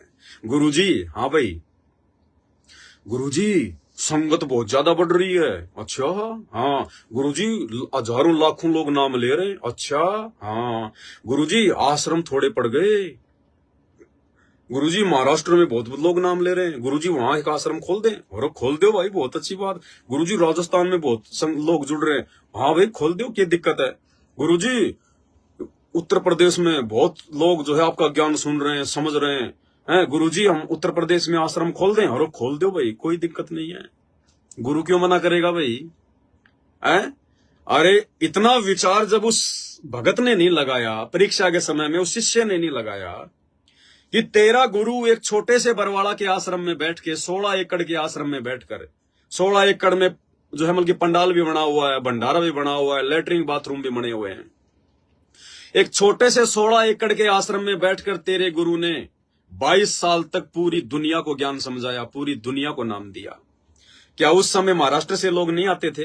क्या उस समय कोई यूपी से लोग नहीं आते थे? क्या तुम्हारा गुरुजी भी तो उस समय बोल सकता था कि महाराष्ट्र के लोग यहाँ आएंगे, दुखी होंगे, परेशान होंगे, बच्चों महाराष्ट्र में आश्रम खोल दो। बच्चों उत्तर प्रदेश के लोग यहाँ आएंगे, परेशान होंगे, अपना समय और धन बर्बाद करेंगे, बच्चों उत्तर प्रदेश में शामली में एक आश्रम खोल दो। भाई राजस्थान के लोग आएंगे जाएंगे, बच्चों राजस्थान में एक आश्रम खोल दो। अरे नेपाल तक में परमात्मा ने आश्रम नहीं खोला। नेपाल तो दूसरा देश है ना, लेकिन संत रामपाल जी ने आश्रम नहीं खोला कि जिसको भगवान चाहेगा बरवाड़ा में नाक रगड़ने आएगा। अरे जिसको ज्ञान समझ में आ गया और जो एक देश की सीमा को लांग के भी नहीं आ सकता, वो काहे का भगत है फिर? परमात्मा जा जाके सबके मुंह में थोड़ा कोई निवाड़ा देगा। जब भूख लगती है तो आदमी को खुद ही रोटी पानी की तलाश करनी पड़ती है। तो जिसको भगवान चाहिएगा, जिसको भक्ति चाहिएगी, क्या नेपाल, क्या पाकिस्तान, क्या अमेरिका, क्या कनाडा आएगा।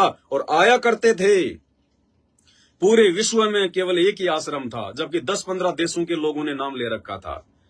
और आज उनके जेल जाने के बाद में तुमने भगत समाज के दान धर्म के पैसे को, ज्योति पाठ के पैसे को इन पत्थरों में बर्बाद करवा दिया। क्या काम आएंगे पत्थर हमारे? और आज कौन सा उन पत्थरों में जो है वो सत्संग हो रहा है? आज कौन सा वहां पे सत्संग हो रहा है? सिर्फ महीने में 2 महीने में एक बार संगत को बुलाया जाता है, सत्संग के लिए नहीं। पाठ पाठ पाठ। सत्संग के लिए तो इन सत्संगों में आज तक किसी को नहीं बुलाया गया, और ना ये बुलाते।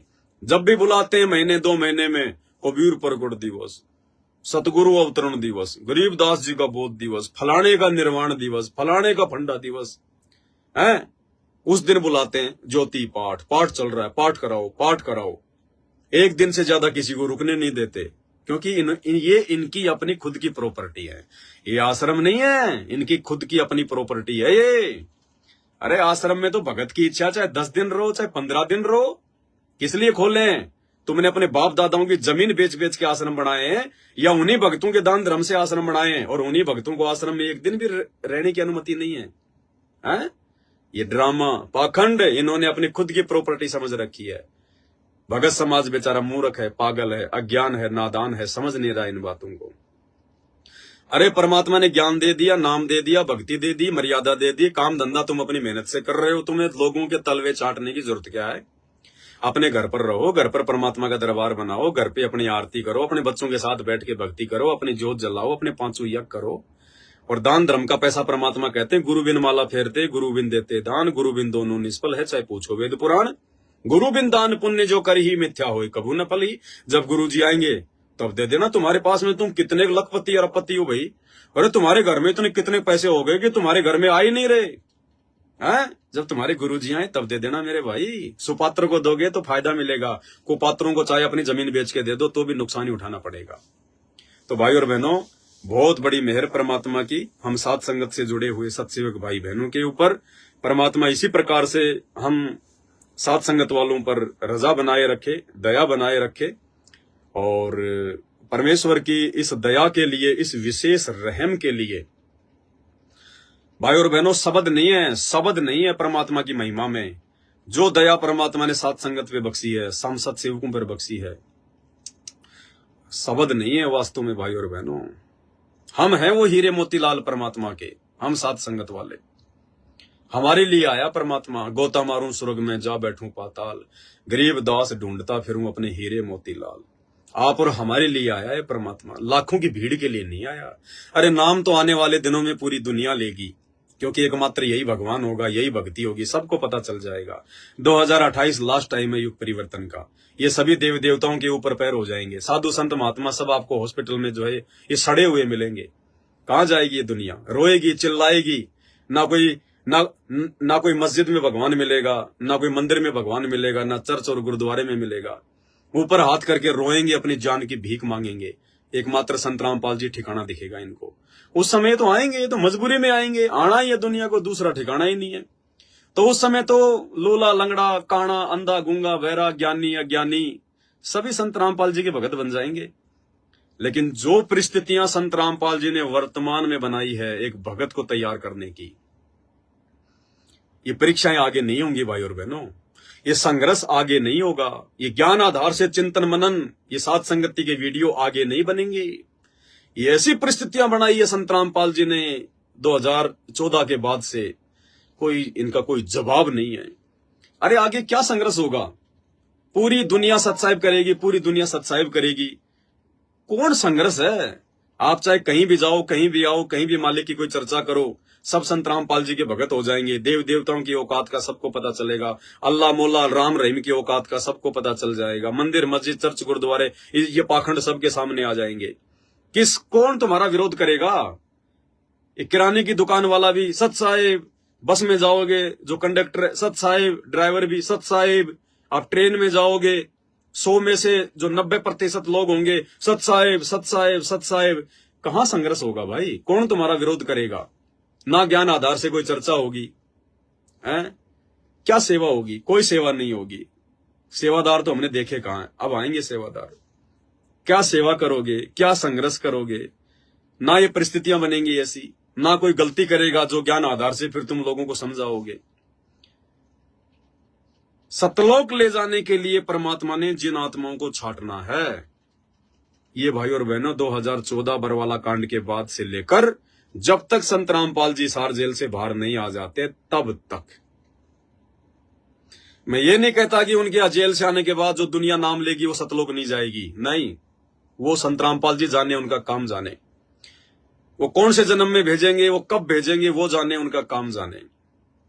लेकिन भाई और बहनों, वर्तमान में जिन आत्माओं को परमात्मा ने छांट लिया, और जो आत्माएं हिम्मत करके ज्ञान को आधार बना के, मान बढ़ाई से दूर होकर के, निंदा बिंदा चुगली से दूर होकर जो दृढ़ भगत बन जाएगी, संत रामपाल जी को दिखा देगी कि परमात्मा हम आपके बच्चे हीरे मोती लाल, उनका तो पक्का नंबर है, पक्का। उनके तो सतलोक की टिकट बन चुकी है।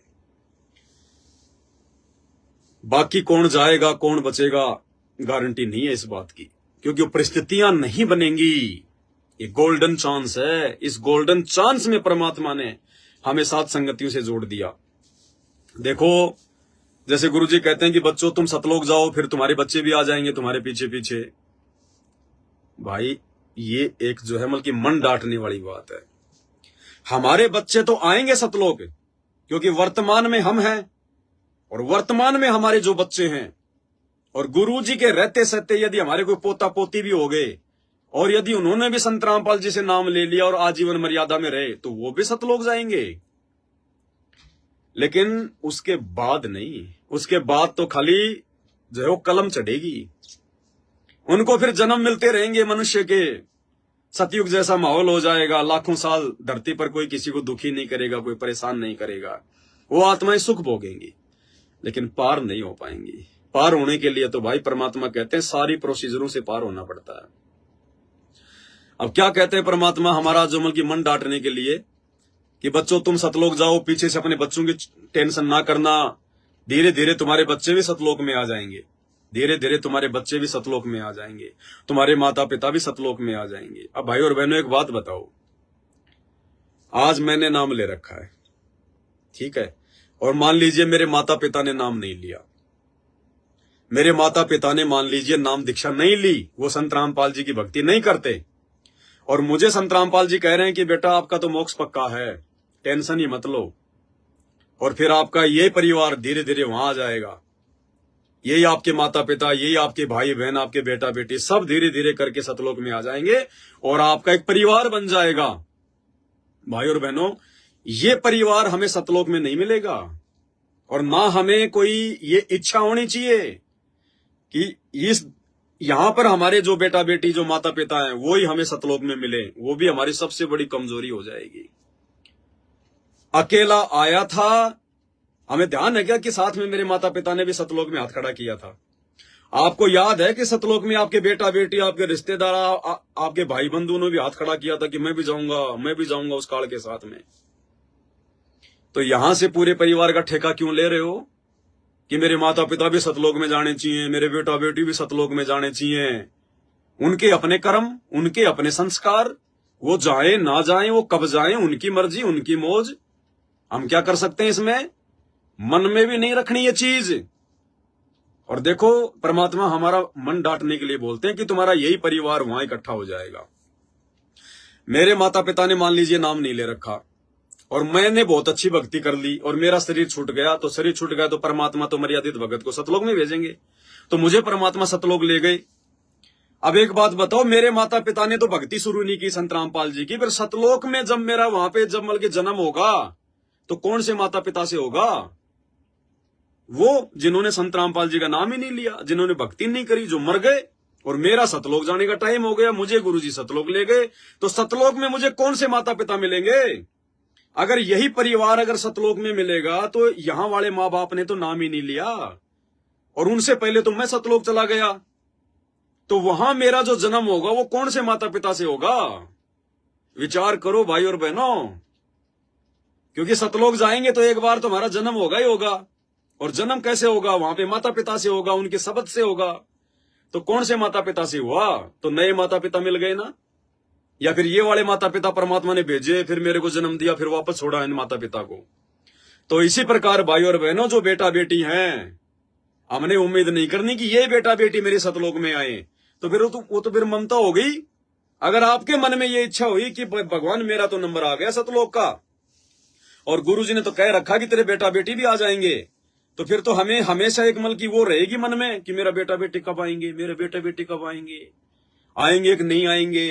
तो फिर तो हमारी आस्था वहीं रहेगी, जहां आशा तहां भाषा हुई, मन कर्म वचन सुमरियो सोई। फिर वापस हमारे को यही गधा कुत्ता सूर बनना पड़ेगा। जो गलती द्वापर में सुदर्शन सुपच ने की, जो गलती त्रेता में रानी इंद्रमती ने की, हमने उन गलतियों से शिक्षा लेनी है कि परमात्मा कहां क्या संकेत करते हैं। सुदर्शन का जाने का नंबर आ गया, परमात्मा मानसरोवर पे ले गए और कहा बेटा मन में कोई शंका, कोई इच्छा? बोले परमात्मा वैसे तो कोई इच्छा नहीं है, लेकिन मेरे माता पिता बहुत अच्छे थे, मेरे को कभी भक्ति से मना नहीं करते थे, ये परमात्मा उनको भी कभी अपनी शरण में लेना। इतनी सी कमजोरी थी, यही धक्के खा रहा है वो सुदर्शन सुपच। वो इंद्रमती मानसरोवर पे ले गए परमात्मा, बोले बेटी कोई उस गंदे लोग की कोई इच्छा, रिश्ते नाते परिवार में कोई इच्छा? बोले भगवान आपने ऐसा ज्ञान दे दिया, फिर भी कोई इच्छा रहेगी। लेकिन परमात्मा मेरा पति बहुत अच्छा था, खुद भक्ति नहीं करता था, लेकिन मेरे को मना नहीं करता था, ये मालिक उसको भी संभालना। तो ये ठेकेदारी हमारी है क्या? अरे उस बाप की जिम्मेदारी है, परमात्मा की जिम्मेदारी है, लेकिन वो ठेकेदार नहीं बन गई, वो ठेकेदार नहीं बन गई, वो रानी इंद्रमती। इतनी सी गलती नीचे गिरा दिया भगवान ने, आज भी यही धक्के खा रही है। तो भाई और बहनों, हमने केवल अपने आत्म कल्याण की सोचनी है। ये बेटा बेटी, माँ बाप, भाई बंधु, रिश्तेदार भक्ति करेंगे तो पार होंगे, नहीं तो बाढ़ में जाओ। धर्मदास वाली गलती हमने नहीं करनी है। इस मोह ममता को पूरी तरह से साफ करना है मालिक के ज्ञान आधार से। हमने चक्कर में नहीं पड़ना इनके, ये तो हमारे ऋण संबंधी हैं, दुश्मन है हमारे। अरे माता पिता, बेटा बेटी, रिश्तेदार तो हमारे ऋण संबंधी है पिछले जन्मों के, जिनका हमने ले रखा या किसी ने हमारा लिया हुआ है। मैंने किसी को सता रखा या किसी ने मेरे को सता रखा है। वो अपना बदला लेने के लिए हमारे बेटा बेटी, भाई बंधु, रिश्तेदारों के रूप में आए हुए हैं। जैसे आज कोई बाप मतलब जगत में अपने बच्चों की शादी करता है, एक बाप ने अपनी बेटी की शादी में कितना खर्चा करना पड़ता है? आप देख लो, संत रामपाल जी के भक्तों के अलावा गार्डन लेना पड़ेगा। अगर शहर में रहता है तो मैरिज गार्डन करना पड़ेगा। अब 4 से 5 लाख रुपए बिना तो वो मैरिज गार्डन नहीं होता 2 दिन के लिए। फिर 200-300 आदमी आएंगे, कम से कम 2.5-3 लाख रुपया उनका 56 प्रकार का भोजन बनाने में। दुनिया भर का गहना लेना देना, ज्वेलरी वगैरह, कपड़े लत्ते, गाड़ी घोड़े, कितना खर्चा, कम से कम 20 से 25 लाख रुपए शहर में एक नॉर्मल फैमिली अगर शादी करती है अपने बच्ची की तो लगते हैं। अब क्या था, आज वो जिस बेटी की शादी कर रहा है 25 लाख रुपए अपनी मेहनत का पैसा गधे बैल की तरह कमा कमा के फिर 25 लाख रुपए 2 दिन में जो है मतलब बर्बाद कर रहा है। ऊपर से दहेज दे रहा है, कोई स्कॉर्पियो गाड़ी देता है, कोई फॉर्च्यूनर देता है, कोई 20 लाख देता है, कोई 5 लाख देता है। यानी वो लाखों रुपए का खर्चा जो बाप आप आज अपनी बेटी के ऊपर उसको घर से विदा करते समय कर रहा है, वो क्या है? उस बाप ने पिछले जन्म में उस बेटी का पैसा खा रखा है, किसी व्यक्ति का पैसा खा रखा है। और अब वो व्यक्ति क्या करेगा, इस जन्म में उसका जवाई बनेगा और जवाई बनके वो पैसा तो लेगा ही लेगा, स्कॉर्पियो तो लेगा ही लेगा, पिछले जन्म का हिसाब किताब तो पूरा करेगा ही करेगा। टीके में लगन में 1.25 लाख रुपए 5 लाख रुपए तो लेगा ही लेगा, साथ में उसकी बेटी और लेके जाएगा। पैसे ले गया, साथ में बेटी ले गया, बदला पूरा। तो ये हमारे दुश्मन हैं। बेटे को हमने जन्म दिया, पाला पोसा, बड़ा किया, हैं? बड़ा होके बेटा निकम्मा निकल गया, बाप की जमीन बिकवा देगा, गाड़ी ले आएगा, शराब पिएगा, दोस्तों की कुसंगति में पड़ जाएगा, कभी एक्सीडेंट में टांग कटेगी, कभी लड़ाई झगड़े में जेल में पड़ा होगा, सारी जिंदगी बाप का रोना। कौन है वो बेटा? पिछले जन्म का ऋणी। ऐसे ही उस बेटे को पिछले जन्म में उस बाप ने दुखी कर रखा था। आज वर्तमान में वो बेटा अपना बदला ले रहा बेटा बनके। तो गुरुदेव ने कहा कि ये हमारे दुश्मन है ये बेटा बेटी। अगर कोई भक्ति पे लग जाता है माता पिता के साथ में, माता पिता का सहयोग करता है, माता पिता को दुखी नहीं करता है, तो बहुत अच्छी बात है। तुम्हारे पिछले जन्म के ज्यादा बिगड़े हुए संस्कार नहीं है और वर्तमान में भी परमात्मा सेट कर देगा धीरे धीरे धीरे धीरे। लेकिन फिर भी सेट हो गए तो इसका मतलब ये नहीं कि हम इनके अंदर फालतू का प्यार करने लग जाएं, मोह ममता जाहिर करने लग जाएं। नहीं, परमात्मा की आत्माएं थी, परमात्मा ने आपके घर पे भेजी, आपने उनको नाम पे लगा दिया, वापस परमात्मा को सौंप दो कि परमात्मा मैं तो केवल इनकी जिम्मेदारी तक निमित्त हूं, केवल इनकी रोजी रोटी के लिए जो आपने मुझे निमित्त बनाया, एक बाप बनाया, इनको पढ़ा दूं, लिखा दूं, इनके शरीर के ऊपर एक कपड़े पहना दूं। ठीक है परमात्मा, मेरी केवल इतनी जिम्मेदारी है।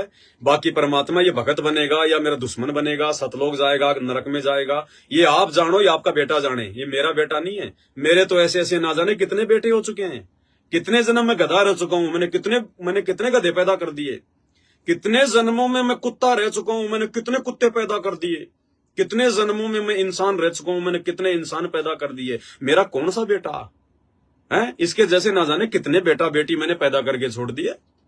कौन सा बेटा मेरा? आप कितने बेटों के पीछे लगूंगा मैं?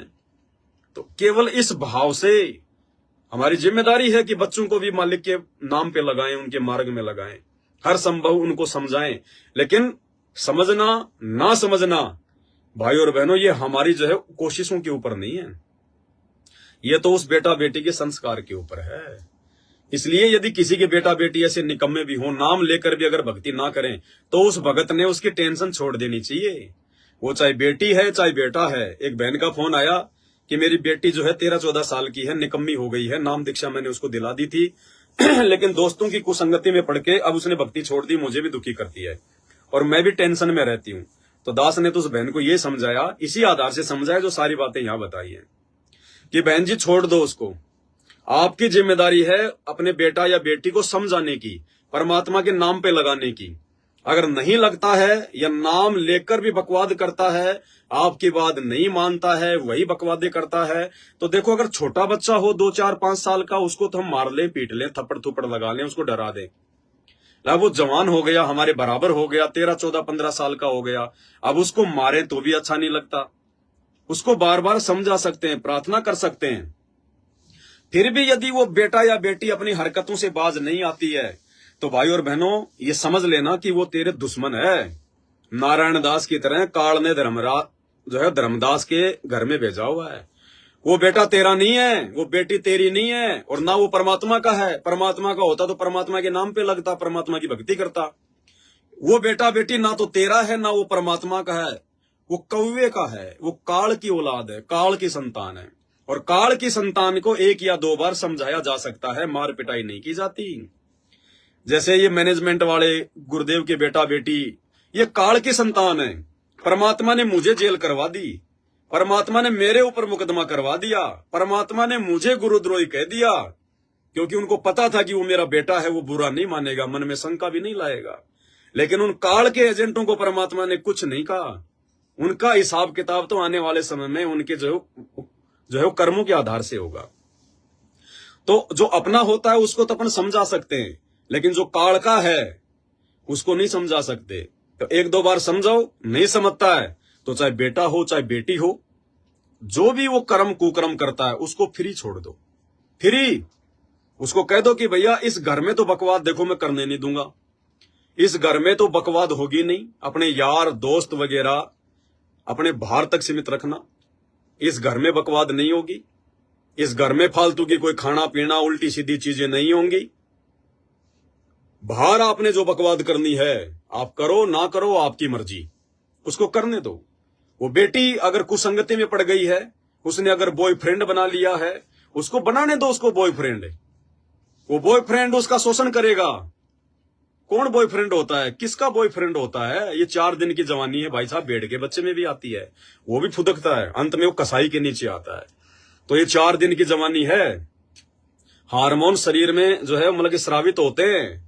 ये 4 दिन की जवानी है, वो कर लेने दो उसको, मौज मस्ती करने दो उसको, संभोग क्रिया घूमने दो उसको अपने बॉयफ्रेंड के साथ, अपनी जो है गर्लफ्रेंड के साथ में।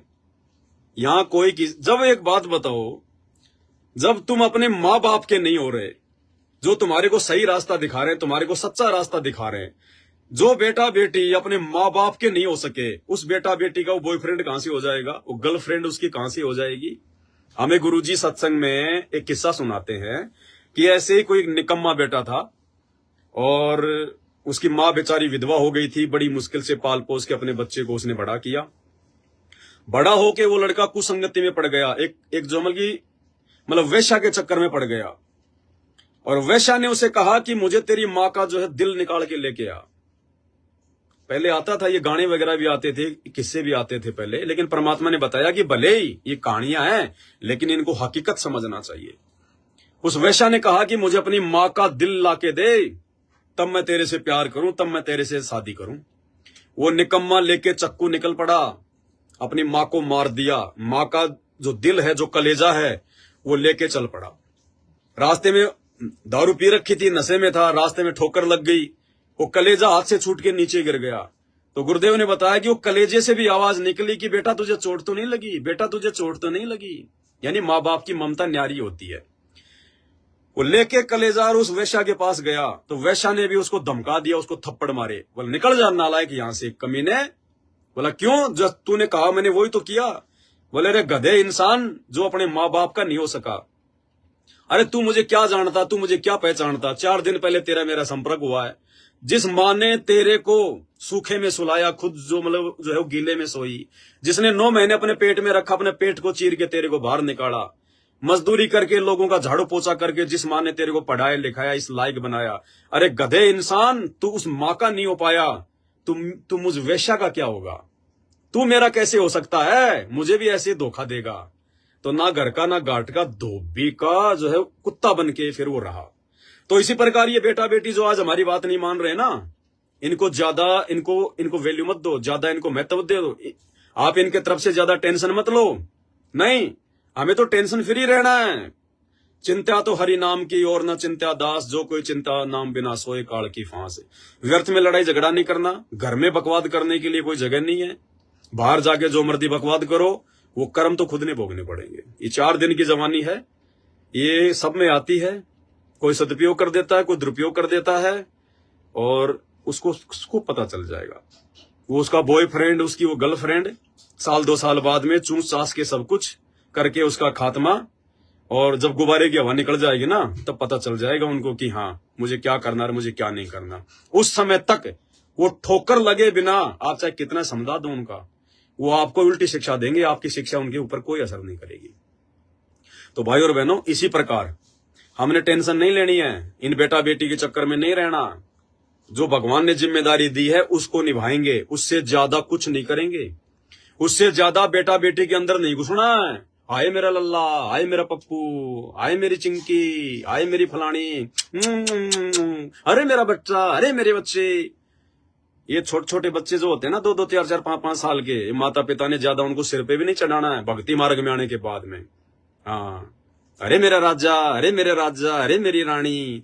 राजा रानी है कि वो दुश्मन है, वो तो बाद में पता चलेगा जब उनके संस्कार मजबूत होंगे। वो काल के राजा रानी है, परमात्मा के राजा रानी है। तो बच्चों से केवल उतना ही लगाव रखो, उतना ही सब कुछ करो जितना आवश्यक है, इससे ज्यादा नहीं। सर पे चढ़ाने की आवश्यकता नहीं है। अरे जब हमने सर पे अपने भगवान को बैठा लिया तो सर पे फिर बेटा बेटी को नहीं बैठा सकते, सर पे किसी और को नहीं बैठा सकते।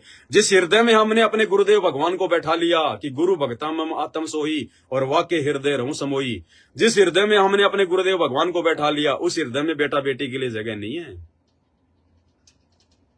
जिस घर में हमने अपने गुरुदेव भगवान को बैठा लिया है उस घर में उन बकवाद करने वाले बेटा बेटाओं के लिए कोई जगह नहीं है।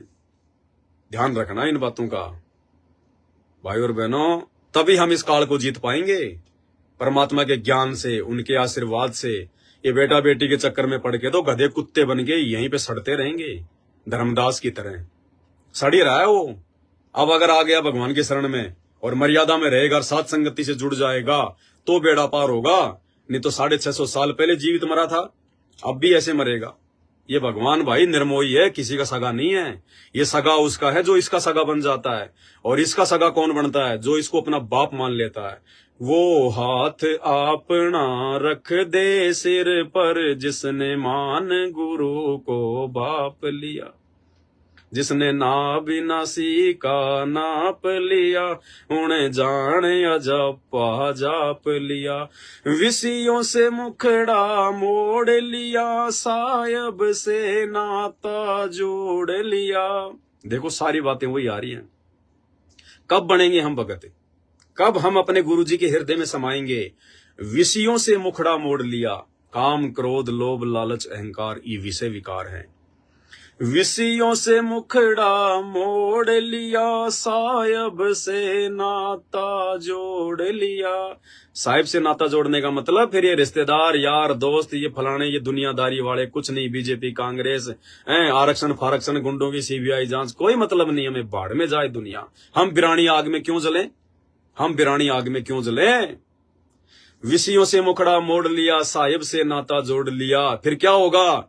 वो हाथ अपना धर दे सिर पर जिसने मान गुरु को बाप लिया। जिसने अपने गुरु को ही अपना बाप मान लिया, अपना पिता मान लिया, अपना परमेश्वर मान लिया, सब कुछ मान लिया। और गुरु को बाप मानने के बाद में फिर गुरु की बात माननी पड़ती है, गुरु के वचन पे चलना पड़ता है। फिर गुरु जी के बेटा बेटी भाई बंधु रिश्तेदार हमारे लिए 2 कोड़ी के जीव है, कोई खेत की मूड़ी नहीं है। इस आधार से परमात्मा साथ देगा फिर। तो भाई और बहनों, ये विषयों से मुखड़ा परमात्मा साथ संगत वालों का मुड़वा रहे हैं। वो तो अभी भी सार नाम लेके, सौर शब्द लेके, सतलोक आश्रम वाले 60-60 साल के होके भी हैं अपनी औरतों के जोमल के घुटनों में पड़े रहते हैं। उनको शर्म नहीं है, वो भक्ति के अधिकारी जीव नहीं है। यह दया बख्श दी परमात्मा ने, मेहर कर दी मालिक ने। आप और हम भाई बहनों ने परमेश्वर की इस मेहर को बना के रखना है। हम ये ना सोचें कि आज हमारे को लाखों की संगत गुरुद्रोही काल के दूत, कोई दिक्कत नहीं है, कोई दिक्कत नहीं है। संत रामपाल जी को भी आज इस दुनिया के 99% लोग, हरियाणा के 99% लोग जाके पूछो, संत रामपाल जी का जिक्र करो, पता नहीं क्या क्या कहेंगे आपको। गुंडा है, भुंडा है, आश्रम में सोना निकलता था, औरतों के प्रेगनेंसी किट निकले थे, न्यू है, फलाना है, देशद्रोही है, पाखंडी है, ढोंगी है। इन चीजों से कोई फर्क नहीं पड़ता। समय आने पर 1 सेकंड लगेगी परमात्मा को, 1 सेकंड दूध का दूध और पानी का पानी करने में, 1 सेकंड। और जिस दिन हमारा बाप इस दुनिया के सामने निर्दोष साबित हो जाएगा, है वो तो निर्दोष ही है, भगवान कोई दोषी नहीं होता, लेकिन लोगों पर जो अज्ञानता का जो पर्दा पड़ा हुआ, जिस दिन वो समाप्त हो जाएगा, जिस दिन हमारा बाप संत रामपाल जी अपने वास्तविक फॉर्म में आ जाएगा, पूरी दुनिया को इनकी असलियत पता चल जाएगी। ये भगवान है, परमात्मा है, स्वयं अल्लाह है। इन्हीं से मोक्ष होगा। देवी देवता भी इन्हीं के चरणों में पड़े रहते हैं, इन्हीं से डिमांड करते हैं। पूरी ब्रह्मांड, पूरी सृष्टि संत रामपाल जी की जो है की भिखारी है। जिस दिन, और ये दिन ज्यादा दूर नहीं है, 2028 तक दुनिया के पैर ऊपर की तरफ बोलेंगे। देख रहे हो ना अभी दुबई में क्या हाल हुआ है। विकास विकास, टेक्नोलॉजी टेक्नोलॉजी, ऊपर पांव कर दी उस दुबई के। और 2 घंटे की बारिश का पानी 2 महीने में दुबई नहीं निकाल पाएगी। लगा लेना अपने कितने वैज्ञानिक उपकरण। राजस्थान के चूरू, वहां पे बीकानेर जिले में धरती फट गई। रेगिस्तान में 200 फीट का गड्ढा हो गया। क्या ये संकेत? चाइना में इतनी भयंकर बाढ़ आ रखी है। चाइना में 1000 साल में भी चाइना में कभी इतनी भयंकर बारिश नहीं हुई। शहर के शहर डूब गए उसके। और अभी तो शुरुआत है, 2024 अभी हुआ ही है, अभी तो अप्रैल चल रहा है। 28 तक ये युग परिवर्तन का समय है। ये अल्लाह मौला खुदा भगवान ईश्वर परमात्मा हैं, मंदिर मस्जिद चर्च गुरुद्वारे सबके पैर ऊपर हो जाएंगे, सबके पैर ऊपर। पूरी दुनिया को समझ में आ जाएगा कि दुनिया का तारणहार कौन है, दुनिया का मालिक कौन है, हमारा रक्षक कौन है, हमारे बच्चों का रक्षक कौन है, हारे का सहारा कौन है। अभी तो एक कटी गर्दन के भगवान पूज रहे हो, हारेगा सारा, हारेगा सारा। आने वाले समय में पता चलेगा हारेगा सारा बाबा रामपाल हमारा, तब पता चलेगा हारेगा सारा कौन है। तो भाई और बहनों, उस समय ये पूरी दुनिया उनके चरणों में होगी, उनके कदमों में होगी। और जिस समय वो पूरी दुनिया के सामने पाक साफ होके सामने आएंगे, उस समय हम उनके बच्चे सत्सेवक तो ऑटोमेटिक ही पाक साफ हो जाएंगे। ऑटोमेटिक। एक तीर से परमात्मा अनेकों शिकार करता है। परमात्मा अपने आप को भगवान भी जनवा देगा, दुनिया को उसकी औकात भी याद दिला देगा। और आने वाले समय में पूरी दुनिया को अपने चरणों में भी ले लेगा। अपने मार्ग से, अपने पंथ से परमात्मा एक गंदगी भी छांट देगा। अपने भक्तों की भी जेल में बैठ के परमात्मा छटनी कर लेगा। सारे काम थारी महिमा अपरम पारी, जय बोलो बंदी छोड़ की। तो भाई और बहनों, हमने टेंशन नहीं लेनी है कि गुरु जी का परिवार हमारे से राग द्वेष करके, हम जो उनके धार्मिक धंधे में रुकावट बने हुए हैं ना, उनकी हर पाखंड के ऊपर वीडियो बनाते हैं, संगत को समझाते हैं। लोगों ने वहां जाना छोड़ दिया, दान धर्म का पैसा देना छोड़ दिया। जिन जिन को बात समझ में आ गई उनको, सबको नहीं, उनको पता है। इसलिए तो पवनदास के पीछे लग रहे हैं हर प्रकार से हाथ धो के। अरे लगे रहो, तुम्हारे हाथ धोने से क्या होगा, तुम चाहे मुंह धो के लग जाओ। अरे पवनदास के सिर पर अगर उसके बाप का हाथ है, संत रामपाल जी का हाथ है, तो पवनदास का काल भी बाल बाका नहीं कर सकता। तुम्हारे काल के दूतों की तो औकात क्या है। अरे 8-10 साल में तुम बाल नहीं उखाड़ पाए इस पवनदास का, अब क्या उखाड़ लोगे। अब तो भगवान ने रक्षा कवच पहना रखा है। जब तक उसकी मर्यादा में है, उसकी आन कान में है, बाल बाका नहीं कर सकता कोई। बाल बाका तुम लोगों को चैलेंज देकर, 1 साल पहले तुम लोगों को चैलेंज देकर इसार में साथ संगति करके आए थे, और जाते लाइव आ गए कि भाई आ गए।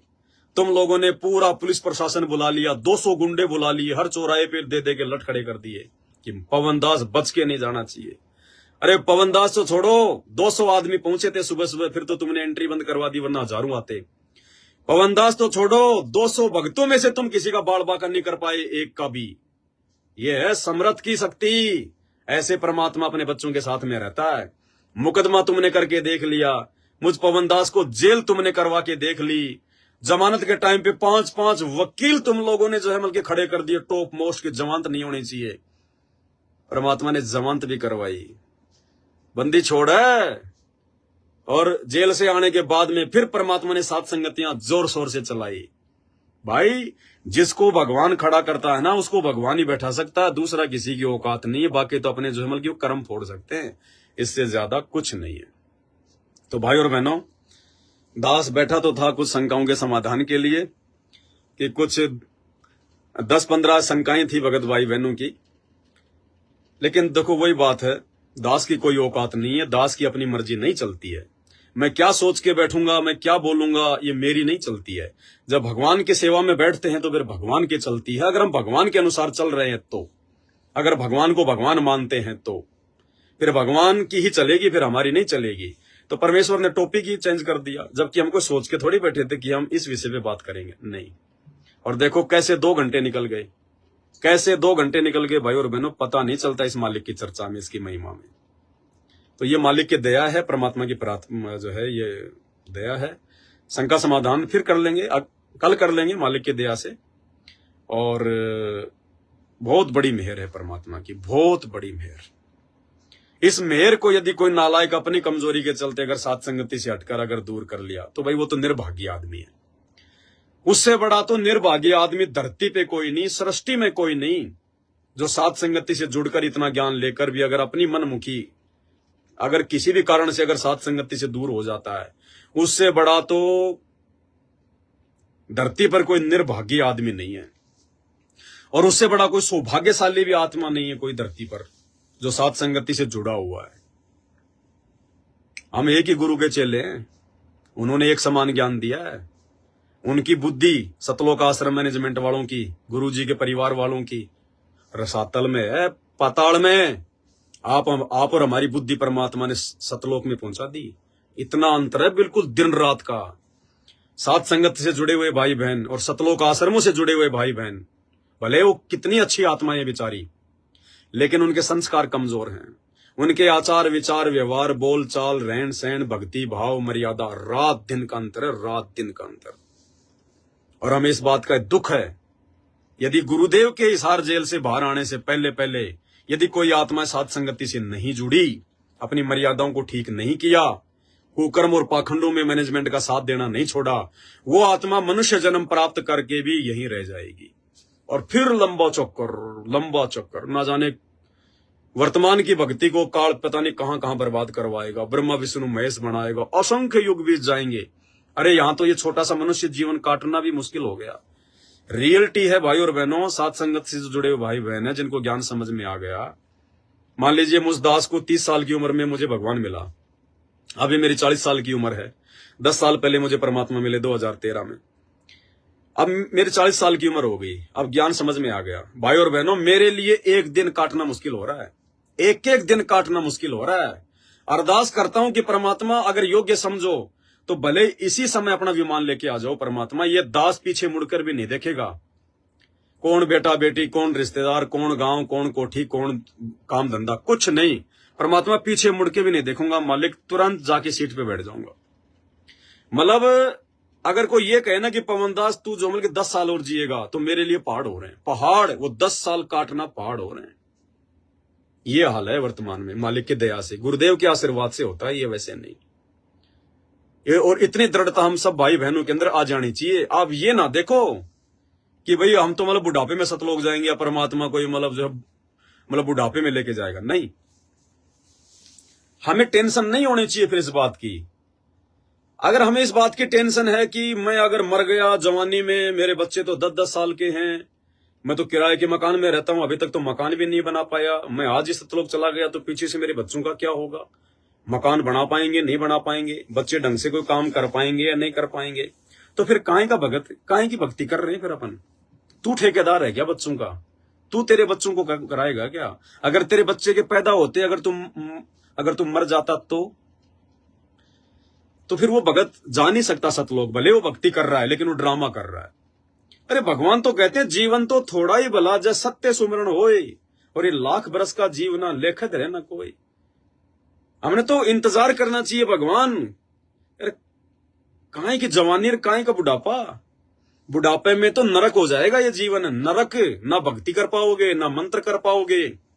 बुढ़ापे में तो ठग लेगा ये मन। कभी पोते होंगे, कभी उन पोतों के पोते होंगे, कभी बेटी का पोता आएगा, उसका दोहता आएगा, ले लो दादाजी, अरे ले ले तेरा नाना जी, तेरा नाना जी, पुछ पुछ करते रहना फिर उनके।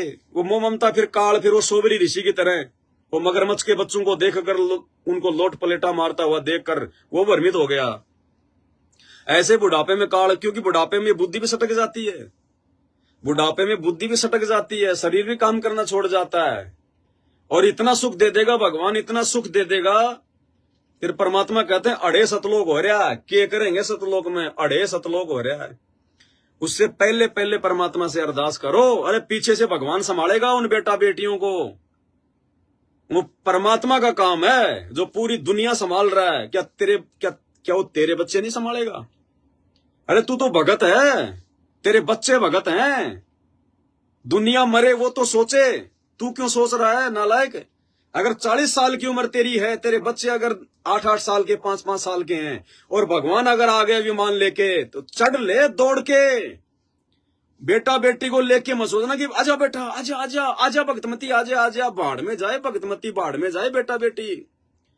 पैरों में चप्पल नहीं है तो चप्पल भी पहनने की मत सोचना कि मैं चप्पल पहन लूं, इतने में तो निकल जाएगा विमान। दौड़ लो खींच के। पीछे से परमात्मा का काम है। बेटा कब आएगा, बेटी कब आएगी, उनके संस्कार, उनकी भक्ति। मैं सतलोक से आया था, वो बेटा बेटी साथ में लेके आया था क्या, जो साथ में लेके जाऊंगा? अरे भगवान का काम है। अरे जो भगवान इन जगत वालों को संभाल रहा है, जगत में जो भगत नहीं है और जिनके बेटा बेटी मतलब पैदा होते जिनकी मौत हो जाती है, आज उनके बच्चे भी IAS अधिकारी बने हुए हैं, बड़े बड़े सरकारी पदों पे हैं। आज उन्होंने जो अमल की कोठियां बना रखी हैं, उनके तो माता पिता होते मर गए थे। उनको किसने दिया? भगवान ने, संत रामपाल जी ने, इसी कबीर भगवान ने। लेकिन कैसे दिया? उनके संस्कार से। और तुम्हें भगवान ने शरण में ले लिया, तेरे बच्चे भगवान की जो है अमल की भक्ति कर रहे, तो तेरे तो बच्चों के संस्कार भी अच्छे, और संस्कार अगर अच्छे ना भी हो तो तेरे मरने के बाद तो वो भगवान के भगत हो गए। वो तो भगवान तो संस्कार से भी ज्यादा दे सकता है। अरे जब भगवान सरगुण रूप में, संत रूप में धरती पे आके प्रकट होता, अपना नाम देता है, तो परमात्मा भाग्य से ज्यादा दे सकता है। तो तेरे को तो किसी भी हाल में टेंशन ही नहीं होनी चाहिए। पहली बात तो तेरे बच्चों ने नाम ले लिया, तेरे बच्चे के संस्कार बन गए। दूसरी बात, भगवान का भगत हो गया, वो परमात्मा का बच्चा हो गया। परमात्मा की टेंशन, वो तेरा परिवार नहीं, वो परमात्मा का परिवार हो गया। तुझे तो टेंशन ही नहीं लेनी है, चाहे दूध पीता बच्चा क्यों ना हो, दूध पीता हुआ बच्चा क्यों ना हो। अगर उस समय भगवान अगर कह दे कि बेटी आजा, विमान तैयार है, सतलोक चलेगी, छुटा के दूध पटक के साइड में, ये भी ना देखना कि माताजी संभालना, सासू माँ बच्चे को संभालना, मैं सतलोक जा रही हूं, तो भी मामला बिगड़ जाएगा। ये भी नहीं कहना कि सासू माँ बच्चे को संभालना, बच्चे को हटा के कि परमात्मा दया कर दी मेरे मालिक, हे बंदी छोड़, परमात्मा इसी दिन का तो मैं इंतजार कर रही थी, परमात्मा मेहर बंदी छोड़, बैठ जाओ विमान में, गेट बंद कर लो, वो परमात्मा संभालेगा पीछे से। किसने दूध पिलाना है, किसने भोजन देना है, पो पाटी पगड़ा भया, जागी जी आजून, सब काहों को देते हैं वो चौंस समाना चून। हमारे को टेंशन है क्या? अरे हमारे मरने के बाद में हमारे को लकड़ी पानी और आग कौन देता है? हम तो मर गए, और मरने के बाद भी भगवान क्या कह रहा है? परमात्मा की वाणी है कि मुर्दे को भी देत है लकड़ी पानी आग, और जीवित नर चिंता करे तेरा बड़ा अभाग। ये नालायक, वो भगवान इतना दयालु, वो तो मरने के बाद भी उसको जोमल की कफन देता है, उसको जोमल की आग देता है, उसको लकड़ियां देता है। और तू जितने जी टेंशन कर रहा है, जितने जी तू चिंता कर रहा है, तो तेरे से बड़ा निर्भाग्य प्राणी और कौन होगा? भाई और बहनों, अब गलतियां नहीं करनी जो गलतियां आज से पहले हम करते हुए आए। अब तो भगवान आ जाए और आप इस प्रकार से, आप और हम भगत भाई बहन इस प्रकार से ज्ञान आधार से बिल्कुल सतलोक के लिए तैयार हो जाएं कि परमात्मा चाहे अभी आ जाओ मेरे मालिक, और परमात्मा थोड़ा बहुत दुख, थोड़ी बहुत समस्या, परमात्मा इस आंडी मन को दिए रखना। अगर दुख नहीं होंगे तो भाव नहीं बनेंगे, दुख नहीं होंगे गुरुजी में वो भाव नहीं बनेंगे आपके, आप उस प्रकार से आरती मंत्र सत्संग नहीं कर पाएंगे। इसलिए मालिक से प्रार्थना करो कि परमात्मा सुख के माथे पत्थर पड़े, जो नाम हृदय से जाए, बलिहारी उस दुख के ऊपर जो पल पल नाम रटाए। और जिसको परमात्मा ने सतलोक लेके जाना होगा, जिसकी भक्ति को परमात्मा ने सफल कराना होगा, उसको परमात्मा यहाँ पे हल्का फुल्का दर्द दुख दिए रखेगा। और अगर आप भक्ति कर रहे हैं और छोटी मोटी कोई परेशानी आपके जीवन में है, शुक्र मनाओ संत रामपाल जी भगवान का, शुक्र मनाओ कि वो परेशानी बार बार आपको गुरुजी याद दिला रही है, बार बार वो परेशानी आपको परमात्मा याद दिला रही है, बार बार उस परेशानी में आप हमेशा आप अपने गुरुजी से अरदास कर रहे हो, माफी मांग रहे हो, ये परमात्मा दया करना, हे मालिक आप ही हो, और कौन है परमात्मा, हे परमेश्वर, हे बंदी छोड़। शुक्र मनाओ कि वो परेशानी आपको भगवान रटा रही है। बाकी जिनको सुख है उनको जाके पूछ लो, वो पत्थरों में पैसा लगवा रहे हैं, भक्तों का बर्बाद कर रहे हैं उस पैसे को। जिनको भगवान ने जिनको सुख दे दिया, जिनकी मर्यादा टूट गई, वो बेबुद्धि के होके उन आश्रमों में फेंक रहे ज्योति पाठ का पैसा। लगाओ पत्थरों में पैसा, लगाओ सीमेंट में पैसा, भगवान तुम्हारा 6x12 की छोटी सी कोटड़ी में जेल में बैठा है। तुम यहाँ पे ताजमहल बना रहे हो, फूकोगे इन आश्रमों को, सिर पे धर के लेके जाओगे तूने इन आश्रमों को। अरे कल को जब भगवान का ज्ञान पूरी धरती पे होगा तो ये नकली संतों के आश्रम हमारे तो काम आएंगे, परमात्मा के बच्चों के तो काम आएंगे। और क्या करेंगे उन आश्रमों का भी, नकली संतों के आश्रमों का भी क्या करेंगे हम। अरे घर घर आश्रम बना दिया भगवान ने, आपका घर आश्रम नहीं है क्या? आपको मंत्र जाप करने के लिए कोई 2 बीघा जमीन चाहिए क्या? और मंत्र जाप करने के लिए आपको कोई बहुत बड़ा कोई जोमल की हॉल चाहिए क्या है? अरे राम रटत कोडी, राम रटत निर्धन बलो, टूटी घर की छान। वो सुंदर महल किस काम के, जा भक्ति नहीं भगवान। ये पाखंड है, ड्रामा है टोटल। परमात्मा के नाम की आड़ में जो आश्रम बनाए जा रहे हैं, घर घर आश्रम बना दिया भगवान ने। और आने वाले समय में घर घर ही आश्रम होंगे। परमात्मा को ढोंग पाखंड के लिए जगह छोड़ के नहीं जाएगा।